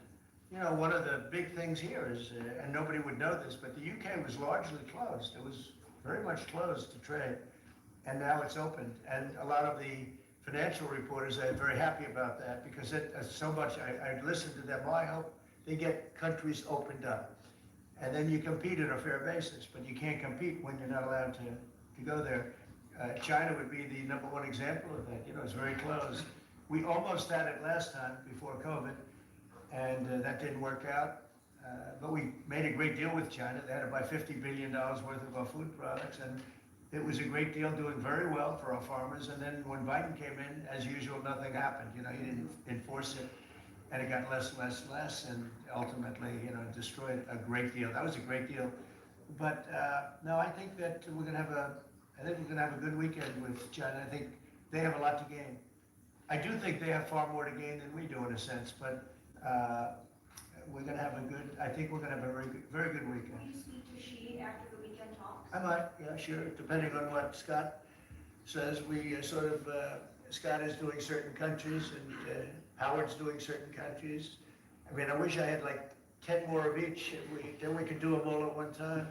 But there will be a time, we'll do a number of them, and then there'll be a time, I think I can say this, Scott and Howard, where we're just gonna say, because we understand the countries, we understand what they want, where we're just going to make the deal. In other words, we don't need the country involvement because we've already had it. And we'll say this particular country, which had big surpluses, let's say, we had therefore deficits, that this particular country is going to pay a 25% tariff, or a 30%, or a 50%, or a 10%, or whatever it may be. This was, I think we should explain it now. One of the things we did here that we'll rarely do is on cars, we took it from 25 to 10 on Rolls-Royce, because Rolls-Royce is not going to be built here. I wouldn't even ask them to do that. You know, it's a very special car, and it's a very limited number too. It's not, you know, one of the monster car companies that makes millions of cars. They make a very small number of cars that are super luxury, and that includes Bentley and Jaguar. So we have some very special cars. So in order to help that industry, and that's really, you know, handmade stuff, and they've been doing it for a long time in the same location. And I said, yeah, that would be good. Let's help them out with that one. But that's different than a car company that comes out and makes millions of cars, which they'll be doing in our country. They can build, we have many factories, car plants being built or going to be built very soon. I think we can say that we'll be close to $10 trillion of investment. I think we're actually at that number now if you add up some of the ones we haven't heard about yet. I mean, we have some going up right now. They have plants going up, and they haven't even spoken to us. They're doing it because of the tariffs. And tariffs have always been used against us, and I never understood. I used to sit back. As you know, China paid hundreds of billions of dollars in tariffs when I was president. But until then, China never paid anything. And, you know, they really did a big number on us from the standpoint of trade. But we are using tariffs now for our benefit. And we have now close to $10 trillion. Think of that, 10 trillion. If you look at the past administration, and we're talking about over, you know, essentially 2 months, because you could say 3, but it took a little while to get the office in perfect shape, right? It took a little while to get things done. But once we started, when you think of that, close to $10 trillion of investment, you've had years where the United States wouldn't do that wouldn't do 1 trillion in a year, wouldn't do anywhere near 1 trillion. We did 10 trillion in 2 months. So it's amazing what's happening. We're getting calls from, and that has to do with chips, has to do with cars. We used to make chips. We had Intel, and we used to make chips. We had a monopoly on chips. Everything was made here. And now, over a period of years, because of presidents that didn't know what they were doing, they allowed that business to be stolen from us. Most of it moved to Taiwan. And you probably were in the same position, right? Because you had a lot of the chip making capacity, but they moved it in. And if we would have said, that's fine, if you want to move it to Taiwan, that's good. But if you want to sell back into the United States, we're going to put a 50% or 100% tariff on, they would have never left. But we had people sitting here that didn't understand that, and it's too bad. But now they're coming back, because I'm saying it about 40 years too late. But they're coming back. As you know, we have the biggest chip makers in the world spending, in one case, 300 billion, in one case, 500 billion, same as Apple, and in another case, 200 billion. And we're going to have a large share, very, very substantial share of the chip making market. You said that this weekend is going to be a friendly visit, but do you expect that it will just be a formality to break the ice, or are they going to get into substantive negotiations? I believe so, yes. I believe it's substantive, yes. I think people like to say, yes, we're having a meeting to meet. Well, we're meeting, so what are we going to do? Talk about meeting again? So I think it's going to be substantive. I think we can say that, right, Scott? Very substantive. Now, China wants to do something. And look, they have to at this point. You know, essentially, they made $1 trillion a year, and now they have absolutely, no business because of the tariffs. They have no business, and they want to have business. And we want them to have business. We want them to do well. We want them to do very well. So I think it's going to be very substantive. Because business has slowed down, as you mentioned, we're seeing as a result, the ports here in the U.S., the traffic has really slowed, and now thousands of dock workers and truck drivers are worried about their jobs. That means we lose less money. When I see that, that means we lose less money. Look, China was making over $1 trillion, 1.1 trillion, in my opinion. Different numbers from 500 billion to $1 trillion or $1 trillion. I think it was 1.1 trillion. And frankly, if we didn't do business, we would have been better off. Okay, you understand that. So when you say it slowed down, that's a good thing, not a bad thing. But we're going to make it so they can, I'd like to say they can do better, actually, in terms of the bottom line. We'd like to see China opened up so we can compete in China and, give people something that they've never had, access to something. That'd be great for the world. It would be great for our businesses. And I think it would be great for friendship. I really expect a lot of people to think I'm a militant guy. I'm really not. I think that trade can bring a greater friendship with China. It can be something good. But, one of the things that I know Scott's going to be talking about very high on the list is open up and let our businesses go into China, because when you talk about a closed country, that's a really closed country. And I think it would be great if it was opened up. It would give people a lot of choice and would create a lot of jobs, a lot of everything. So I think it would be a great thing for China. And that's going to be one of the things we'll be discussing, like we discussed with UK.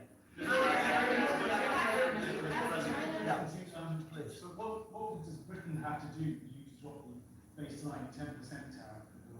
Well, I think that's set because that has to do with a lot of different things, including past. There are a lot of past things that we told. This is very inclusive. We included everything, and that's pretty well set. Yeah, please. Yeah, Mr. President, the 10% baseline tariff remaining in place, is that a template for these future trade deals? No. Are going to keep it here? No. Is it going to stay in every case? No, that's a low number.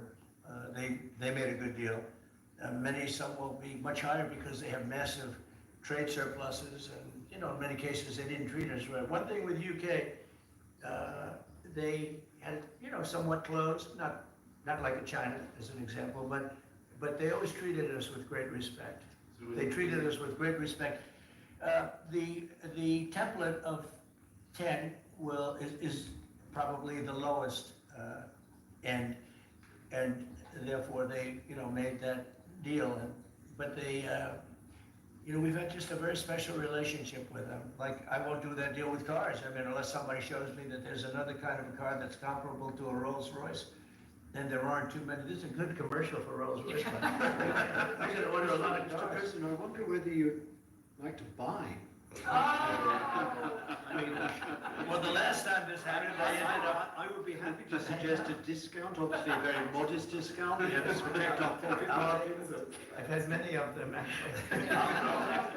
You know, the last time that happened, I ended up buying a Tesla, you know?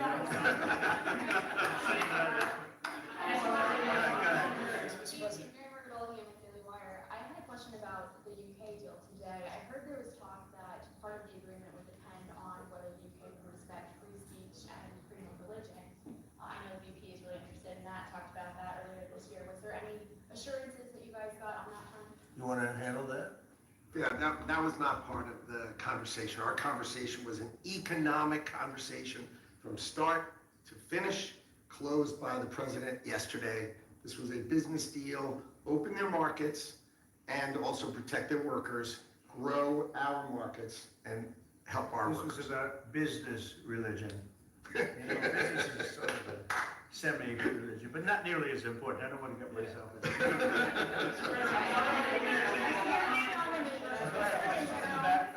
President, will you be asking China to help you close, the gap between Ukraine and Russia? I think so.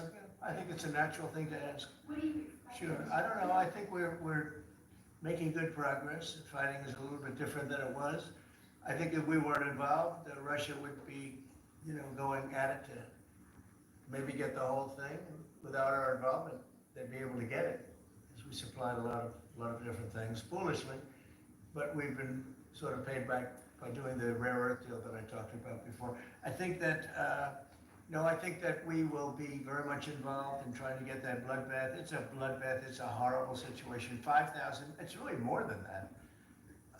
But it's 5,000 soldiers on average a week, mostly soldiers, are being killed. Young, beautiful people. I mean, they're being killed. I see the satellite pictures coming back, body parts lying all over fields, heads and arms. It's like it actually. And if we can get that stopped, that will be a great accomplishment. And we're trying very hard. I think we're close. And Mr. Witkoff is talking constantly back and forth. He's a real professional. He's got a great relationship with both countries. And I think we have a good chance. And likewise, we're trying to work on Iran to get that solved without having to get into any bombing, as we say, big bombing. I don't want to do that. I want them to work a deal. I want them to be very successful. President Edward Lawrence from Fox Business. On the non-market barriers, how did you get the UK to bend, and what was the 11th hour deal or ask? Well, I think it was really just a part of the overall. I mean, they have so many things that are so good for them. It's going to be so good for the country, and that was sort of easy. It wasn't. We had non-market, I call it non-market or non-monetary trade barriers, and we had quite a few of them. Not nearly as bad as some countries. Some countries have, they have virtually no tariff, but the rest of it is so brutal you can't do business with them, right? So it's a very important question, actually. No, I think the overall deal just worked out very well from their standpoint. They were willing to give that in order to get other things, and you might want to speak to that, Mr. Ambassador. Look, the point about the deal is that we will continue reducing tariffs and non-tariff barriers. This is a continuing picture. It's a movie. It's not a still picture here. It's a movie. It continues. And we're both committed to freeing up trade between our countries. We're both committed to freeing up investment between our countries. And the point about this deal is that it provides a very good template and a very good launch pad for what we can continue to do and build on in the future. And that's what we're both determined to do. Many of the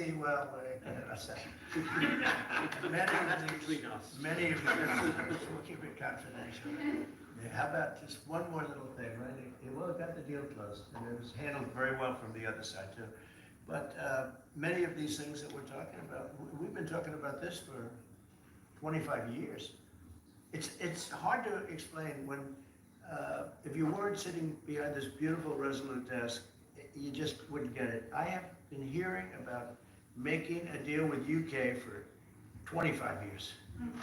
And especially around the time of Brexit. They wanted to make a deal, so they came out of Brexit and they make a deal, and how natural. And it just couldn't be done, good people.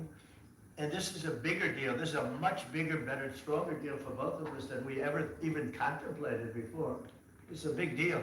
Virtually everyone said that it would end in failure, it would end in tears, and it's ended in exactly the opposite. Yeah. But, Mr. President, can I say that that is due to Secretary Lutnick and Ambassador Greer have been absolutely fantastic. But Right. yesterday I received a call, a very diplomatic call that just edged things over the line, and that was from your new ambassador in the United Kingdom. Who is terrific. Warren Stevens, he's here. Where is Warren? Right here. Hello, Warren. He's flying to London tomorrow night. He's going to be very popular with the British people. He's going to be a very successful ambassador.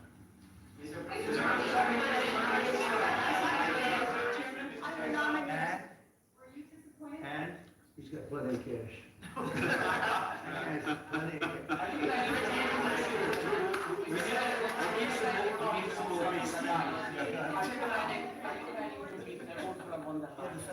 Go ahead, fast. This is the story of the one. As a lineman, it's his job to keep the power on. That's why he chooses Grainger for professional grade products and next day delivery, so he can rise to every challenge. Call, click, or just stop by. Grainger, for the ones who get it done. Yeah, are you planning to meet Ursula von der Leyen, the president of the European Council? Oh, she's so fantastic, right? She's so fantastic. I hope we're going to meet. Yeah, the answer is yes. I saw her a few days ago. And I think that we'll definitely meet. Yeah. The European Union is a big thing. They want to make a deal very badly. You know, everybody wants to make a deal. Look, everybody wants to make a deal with the United States. So we're doing that. We're going to make fair deals. I'm just honored that this was the first one. Go ahead, please. Federal Reserve Chairman, Mr. President, says that you would have to call him for a meeting. Do you plan to meet on with him? I could And what do call you him think for about? me. It's like talking to a wall. He should be, well, the Bank of England cut, China cut, everybody's cutting but him. You know, I don't know, we'll see what happens. It's a shame. I call him Too Late, you know, Too Late Powell, that's his nickname, and it's a shame, it's ridiculous. So, meeting, he's always too late.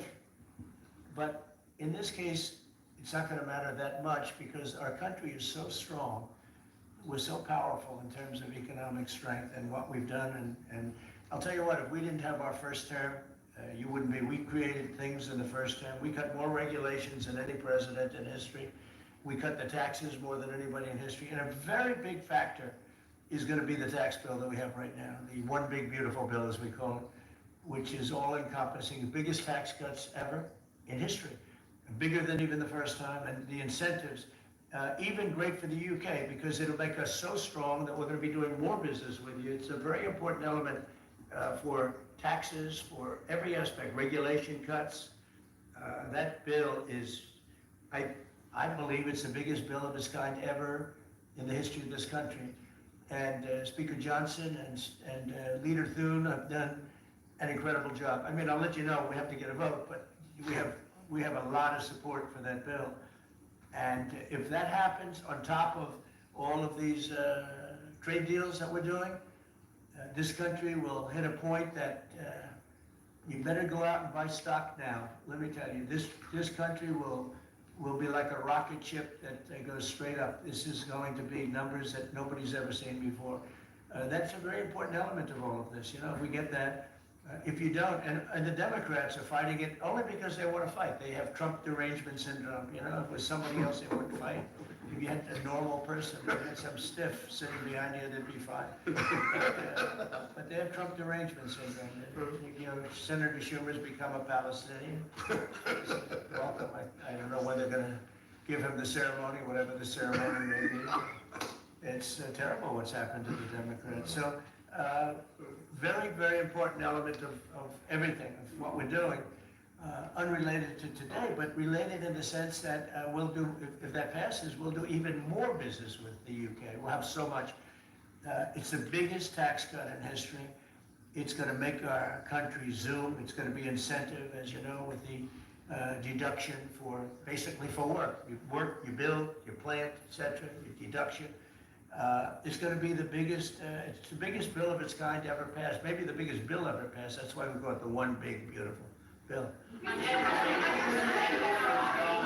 announced a new nominee for the U.S. Surgeon General who never finished her residency and is not a practicing physician. So can you explain why you picked her to Well, be America's top doctor? because Bobby thought she was fantastic. She's highly, she's a brilliant woman who went through Stanford, and as I understand it, she basically she wanted to be an academic as opposed to a surgeon. I think she graduated first in her class at Stanford. And Bobby really thought she was great. I don't know her. I listened to the recommendation of Bobby. I met her yesterday and once before. She's a very outstanding person, a great academic, actually. So I think she'll be great. Your nominee for U.S. Attorney of D.C., do you have a backup plan if this Senate? Oh, I do, yeah, but he's a terrific person, and he wasn't getting the support from people that I thought. You know, he's done a very good job. Crime is down 25% in D.C. During his period of time. I'm very disappointed in that, but I have so many different things that I'm doing now with the trade. You know, I'm one person. I can only lift that little phone so many times in a day. But we have somebody else that will be great. I just want to say Ed is unbelievable, and hopefully we can bring him into whether it's DOJ or whatever in some capacity, because really outstanding.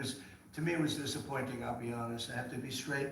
I was disappointed. A lot of people were disappointed, but that's the way it works sometimes. You know, that's the way it works. And he wasn't rejected, but we felt it would be hard. And we have somebody else that we'll be announcing over the next 2 days who's going to be great. Ford and Mattel, with companies like Ford and Mattel recently saying they're going to raise prices on certain products, how long do you think the American public is going to be patient? Yeah, well, I think they're saying that just to try and negotiate deals with me. They're not. Look, tariffs are the most misunderstood thing maybe in any form of business, anywhere in business. Oftentimes the country picks them up, oftentimes the company picks it up. The people don't pick it up, okay? The people don't pick it up. And if Ford did that, they wouldn't sell any cars. And if Mattel, I don't know, I'm not so sure, they also said, they're the only country I've heard, they said, well, we're gonna go counter, we're gonna try going someplace else. That's okay. Let him go, and we'll put 100% tariff on his toys, and he won't sell one toy in the United States, and that's their biggest market. I heard that. I mean, I watched this guy talking about how I'm gonna go counter. I said, well, I wouldn't want to have him as an executive too long. The Ford people I know very well, what they're doing is negotiating with us by saying that.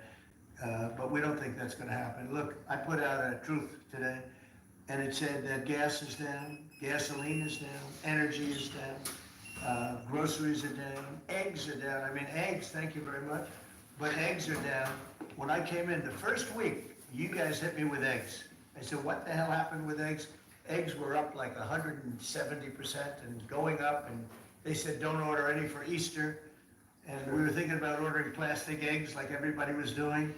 And Brooke did a fantastic job, agriculture. Brooke did a fantastic job, and we had hundreds of thousands of eggs out here on the lawn just 2 weeks ago at Easter. But you take a look at the cost. Energy's down. Even interest rates are down. Now, if the chairman of the Fed, Jerome, if he would lower interest rates like China did, like I think UK did, but like numerous other countries have done, it's like jet fuel, it'd be great. But he doesn't want to do it. I think he doesn't want to do it. Probably he's not in love with me. I think that's what it's sort of a crazy reason, but that's the way life is. Anybody in his position would be like jet fuel. But even without that, we're doing well. But remember this, you know, I've watched you people reporting over the last few months that if we do this, you know, prices are going to go through. Well, groceries are down. All of this stuff is down. Lumber is down. Oil is gone to, I mean, we have that thing broke 60, right? $60 a barrel. And $1.98, $1.99 in some cases. And heading in that direction. No, I think it's been amazing, actually. You know, and what that's good for, it gives the consumer more money, and it gives them a better life, because we just came out of the worst inflation, in my opinion, in the history of our country. They say 48 years. But Biden really screwed it up. He screwed up energy. And he also he spent too much money. He was spending it on, the Green New Scam. And that's like throwing the money. See that beautiful window behind? Take money, throw it right out that window, because it's the same thing. He spent $10 trillion. He wasted it. Not only was it bad, it was a negative. It wasn't even like it helped a little bit. It was a real negative. And then on top of it, they let 21 million people into our country without any identification, anything, just let them in. It's very, very sad. Well, we'll do one or two more. $1.99 gas, $1.99 gas. What? I'm with the Daily Telegraph. You know me from how concerned are you about the UK's reliance on China? Chinese money in money markets, Chinese exports. We're not concerned. Is that something that came up in discussions? I'm not concerned about anything. If I was, I wouldn't even be here right now. If I was concerned about anything, and it wouldn't be that, but I wouldn't be here right now. No, we're not concerned. We're going to have, I believe, a very good relationship with China, and a fair relationship, and it'll get bigger and it'll grow. It'll grow. As an example, if they open up the country, that'll be the best thing China ever did for itself. They don't know that yet because, it's been a different system. But that'll be the greatest thing that ever happened to China. The people will be happier, they'll buy for less, they'll see things that they never saw before, and they'll be buying them. And it'll really create great long-term peace. And if I could ask one of the Agriculture Secretary, actually, there's a lot of concern about chlorinated chicken and even formerly treated beef. How's that question been addressed, resolved in these talks, or is that something to continue in negotiations? Well, James. I would just say that it's very clear, and we have in the heads of terms that we are going to discuss. Senior living at Via Aventura, a lifestyle rich in amenities shared with family and friends, like gourmet dining and a salt-filtered pool, plus a plan for tomorrow that makes it all possible. We are Yarders.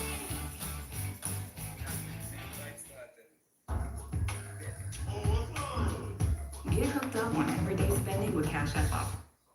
All of these types of issues, and obviously the importing country, whether it's us or them, you gotta follow the rules on those types of things. But our point is the rules need to make sure that they are based on science, and that's our expectation. We know the UK believes that too, so we want to come to an accommodation. We want the consumers in each country to be able to choose what they want and give the information that they want. We have an incredible EPA led by Administrator Zeldin that is on this. So the talks continue, but we are very, very confident in our products, and what the president is going to open up the markets is unprecedented for these farmers here in America.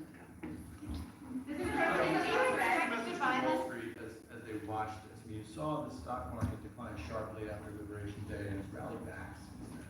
Well, now it's going to really rally, because, don't forget, they said this is all a pipe dream. And this is a tough one. Somebody would say, well, this is easy. This is much tougher, I think, than any other deal, because they've been at it for so many years, decades, trying to make this deal. And it's very conclusive, and it's a great deal, and it's a very big deal, actually. And no, this is just the beginning. We're going to be having conferences, or at some point we won't have, we'll just put out a statement that we just signed this country, that country. And after a number of these are done, nobody has enough people to do it. We're just going to put out X country is going to pay this, and if they open up, they're going to do this and that, and they're going to be open up. Everybody wants to be here. I say this is where they want to be shopping. They want to shop in this country because we have the consumer. We have the consumer like nobody else. And, if this country went bad, the whole world would go bad. But we really saved it from going bad. Yeah, please. Can I ask you about the air traffic control issue? Are you looking at getting new software? I'm glad you asked me about it, because I'm just going to be talking to now the heads of the airlines and everything else.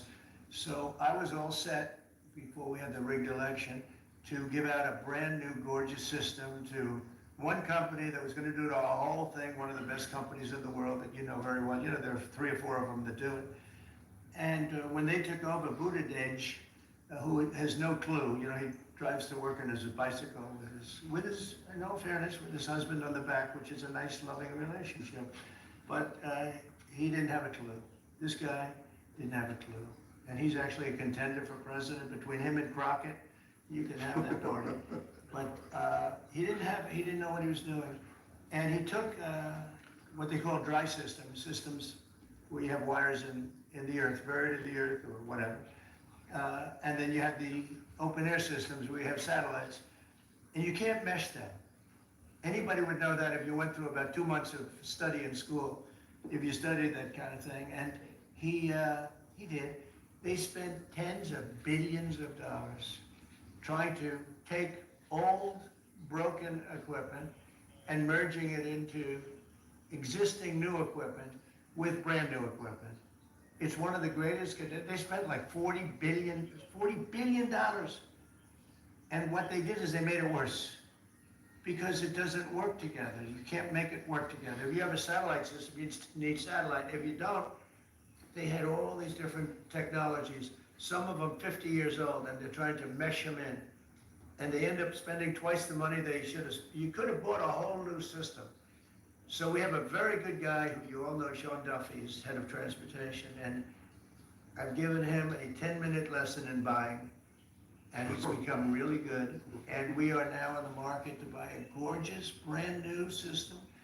The helicopter that crashed into the plane at 400 feet, it shouldn't have been. What would have happened is all sorts of bells and sirens would have been going off 3 minutes before that accident happened, if you had the right equipment, but they didn't. And the new equipment is unbelievable what it does. You can have, you don't even, well, I was gonna say something, but you always, in my opinion, you always need pilots. I want pilots. But you wouldn't even have to have pilots. This system is so incredible what they can do. But we have a system that's obsolete. And what they did is the worst. They tried to combine the really old, broken stuff with the new stuff. And you can't combine it, and anybody should know. So Biden, you think Biden figured this out? I don't think so, fellas. Do you think he has any clue? He doesn't know what the hell's happening. So here's the story.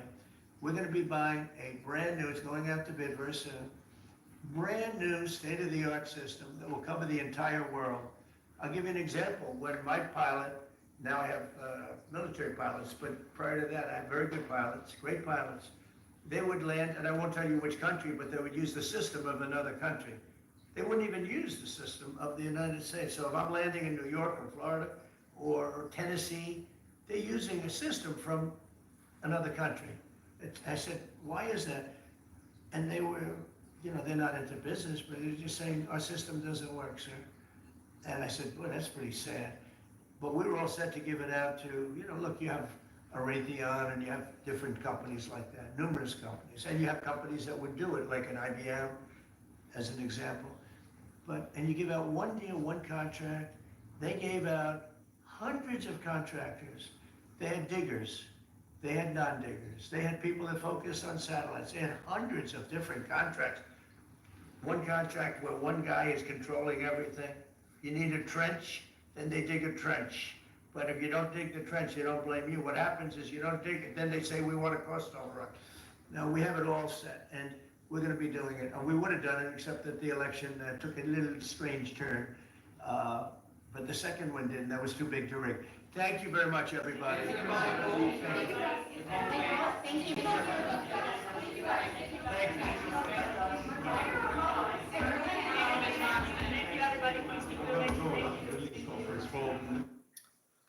All right, YouTube family, Mr. Black Mama 305 again with you guys. Thank you guys for sitting with me on this wonderful, wonderful stream.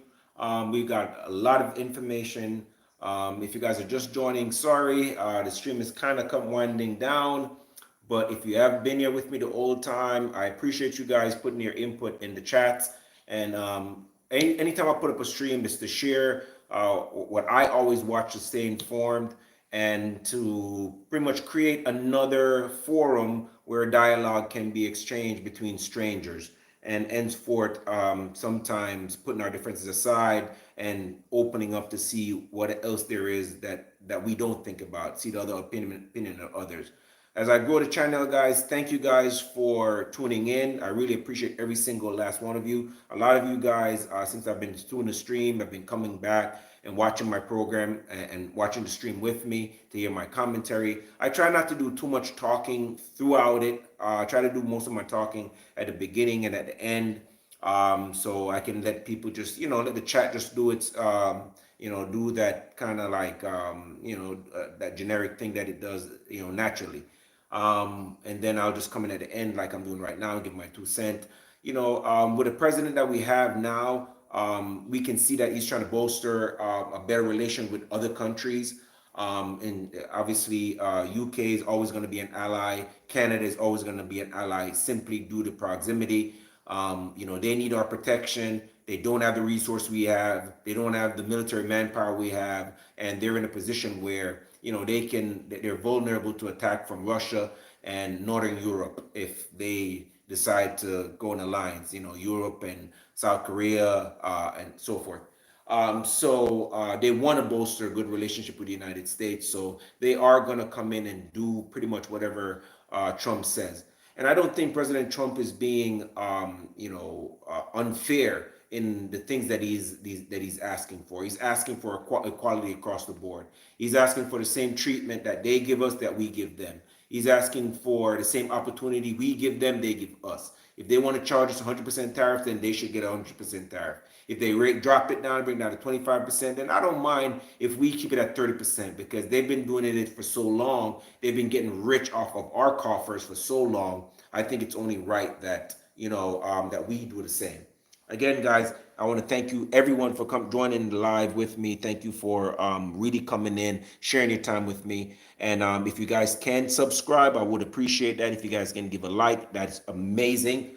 Check out the rest of the videos on my channel. I know the channel is a little young right now and the quality is not the greatest, but the computer is coming for the channel. So soon we're going to have it more crisper, more clearer. You're going to have my face on screen while we watching all these things together. But for the meantime, I'm in school full time, pursuing a nursing degree. So, so this is going to have to do for now. So when I take a break and I, take my break from studies, I like to come and, inform myself about what's going on in our country and around the world.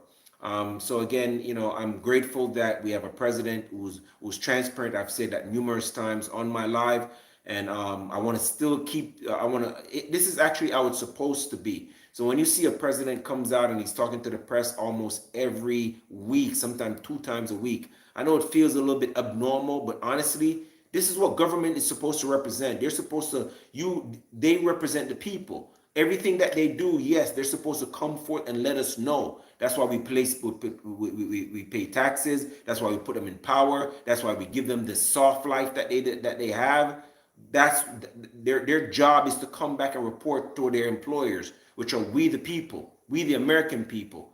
And when you think about it, the simplicity of it, they represent our interests, not the interests of any other country, whether you want to believe it or not. They don't represent Russia. They don't represent Ukraine. They don't represent UK. They don't represent China. They don't represent Israel. They don't represent any of these countries' interests, but our own first.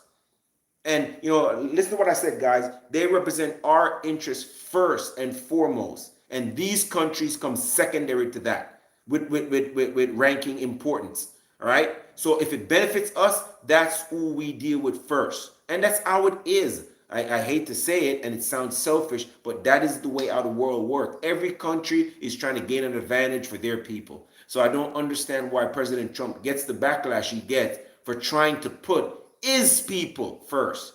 And anybody who's opposed to that, you're unpatriotic. If you think that we should be taking immigrants and giving them money and feeding them and housing them from their country, while the people in our country are suffering, can barely pay their mortgage, can barely pay their bills, can barely eat well, and you think we got to put another country first before we do ourselves? Nah, that's not fair. Why should you pay, 100%, you buy a car why should you buy some European car for $250,000 when they won't even buy our car? How is that fair? Why do we make their country richer and better? We pay into their health system, while they don't pay into ours. I just don't understand that. I just don't understand how people can say this man is not for America. What, just because he doesn't share your view of wokeness and LGBTQ-ness and transgenderness and all that woke foolishness that you should keep in your house? Listen, I'm all for people being who they are and being what they want to be. If a man feel like he's trapped in a body and he feel like he's a woman, that is fine and dandy. I got no problem with that. But that is something you need to go take care of on your own time. Like, okay, ethically, the government is not supposed to be putting forth money for that. That is your problem. All right. The government, yes, the government represents the people and you are the people, but the government shouldn't represent that abomination. All right. That slackness, that nastiness. We don't do that. You come in the way God sent you, and that's what the government takes care of. We don't take care of, all this, move from one gender to the next and then pay hundreds of thousands of dollars for you to maintain that. No, that's something you take care of on your own. I don't feel like there's more important things that the government can put its resources towards. There's kids that go to school that don't have a meal to eat as they go. They don't have a way of transport out to get there. Their parents don't have the money to send them to after school program. Hence, they're exposed to the elements in their community. That's what the government should put first and foremost, emphasis on, and not on all this woke movement and giving men who act like women more priority over kids and families and the nuclear family. I just don't buy that. I really don't buy that heathenistic mindset and that heathenistic thinking. We should put American people first. We should put ethics first. We should put America's prosperity first, and then everybody else is second. Don't shove all this nastiness in front of my kids, in front of my family. I just don't want to see it. It's so sad that gone are the days when you couldn't even say certain things around a kid. You couldn't say certain things around adults. People just they just talk about sex. They talk about it's everywhere. The sex is in kids movies that are supposed to be neutral and promote a kid being a kid. I remember growing up, I used to watch cartoons. I never remember seeing any of that kind of stuff thrown into my face. That's how I want my kids to experience television. Censor some of that stuff. On everyday TV, you would never see anything like that. And to even see a glimmer of some kind of abomination like those things, it would be so rare and condemned. It would be talked about for weeks and shunned them, just like how how so much slackness goes on in our world and it doesn't get condemned.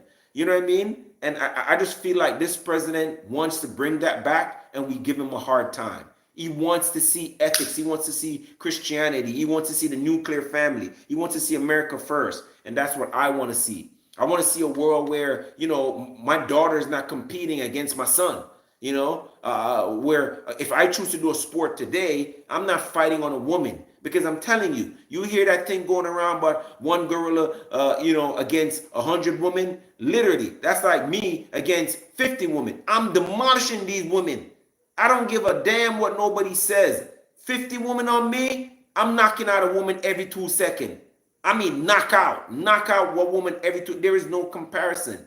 All right, so there shouldn't be any women, men in women's sport. That it just doesn't work like that. Even sometime I can remember in my past relationship where you play fight with your girl or your wife or whoever, and sometimes you're there play fighting with them, and they're straining and they're muscling up, and you're literally just laughing the whole time, like, yo, babe, chill out, man. Like, and you can see she's putting an effort into it, and you're barely. Like, yeah, you're putting some effort, but you're barely putting in effort, and she's tired, and you're just like laughing in yourself because it's so funny how they trying to muscle up and think that they're even close to being as strong as we are.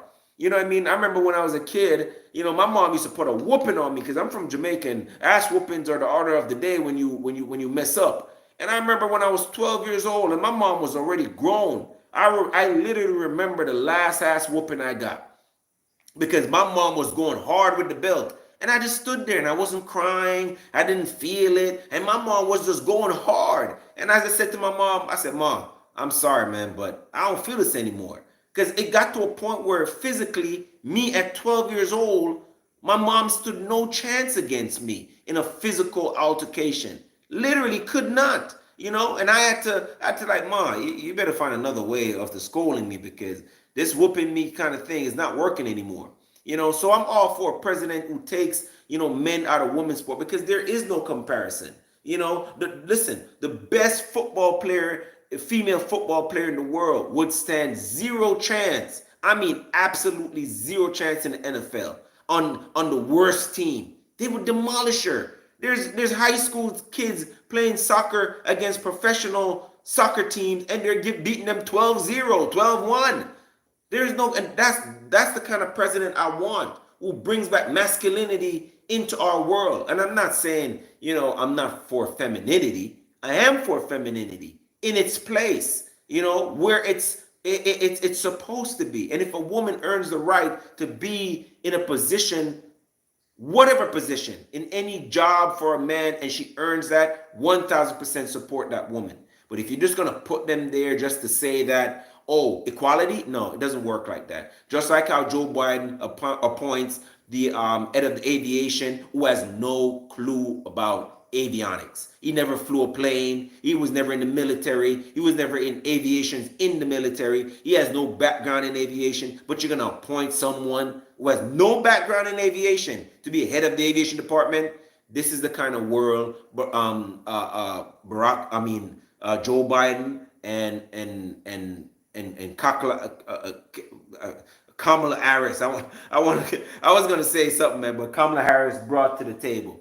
And the things that President Trump is doing, I don't think Kamala Harris had that in her. What she would have been promoting right now would be LGBT all over your screen, everywhere. Transgenders would have ran this country, and we would have been a laughing stock. The country would have been overrun by immigrants. All our money would have been put in the pockets of our Democratic politicians' friends. They would have destroyed the country and then moved to Europe. And that's honestly what I see. So I'm glad to see that, we have a president that's transparent, and just look at how he conducts his cabinet meetings. When you talk about diversity, everybody's there. Men, women, Indian, black, white, you name it. He has the diversity. So when people are going to call him a racist and a sexist, that's a damn lie. We all know that's a lie. And I'm gonna always support that president that put my country first, that put my people first. I don't care if they're Democrat or Republican.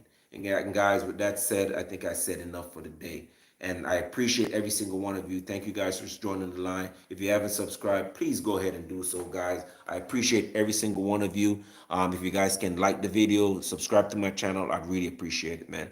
And may God bless every single one of you. I'll be on the live again tomorrow with another video. And again, thank you guys. And may God bless every single one of you. May God bless the Republic. May God bless America. May God bless our president. And may God bless all the people. Thank you guys. And I hope you guys have a wonderful day.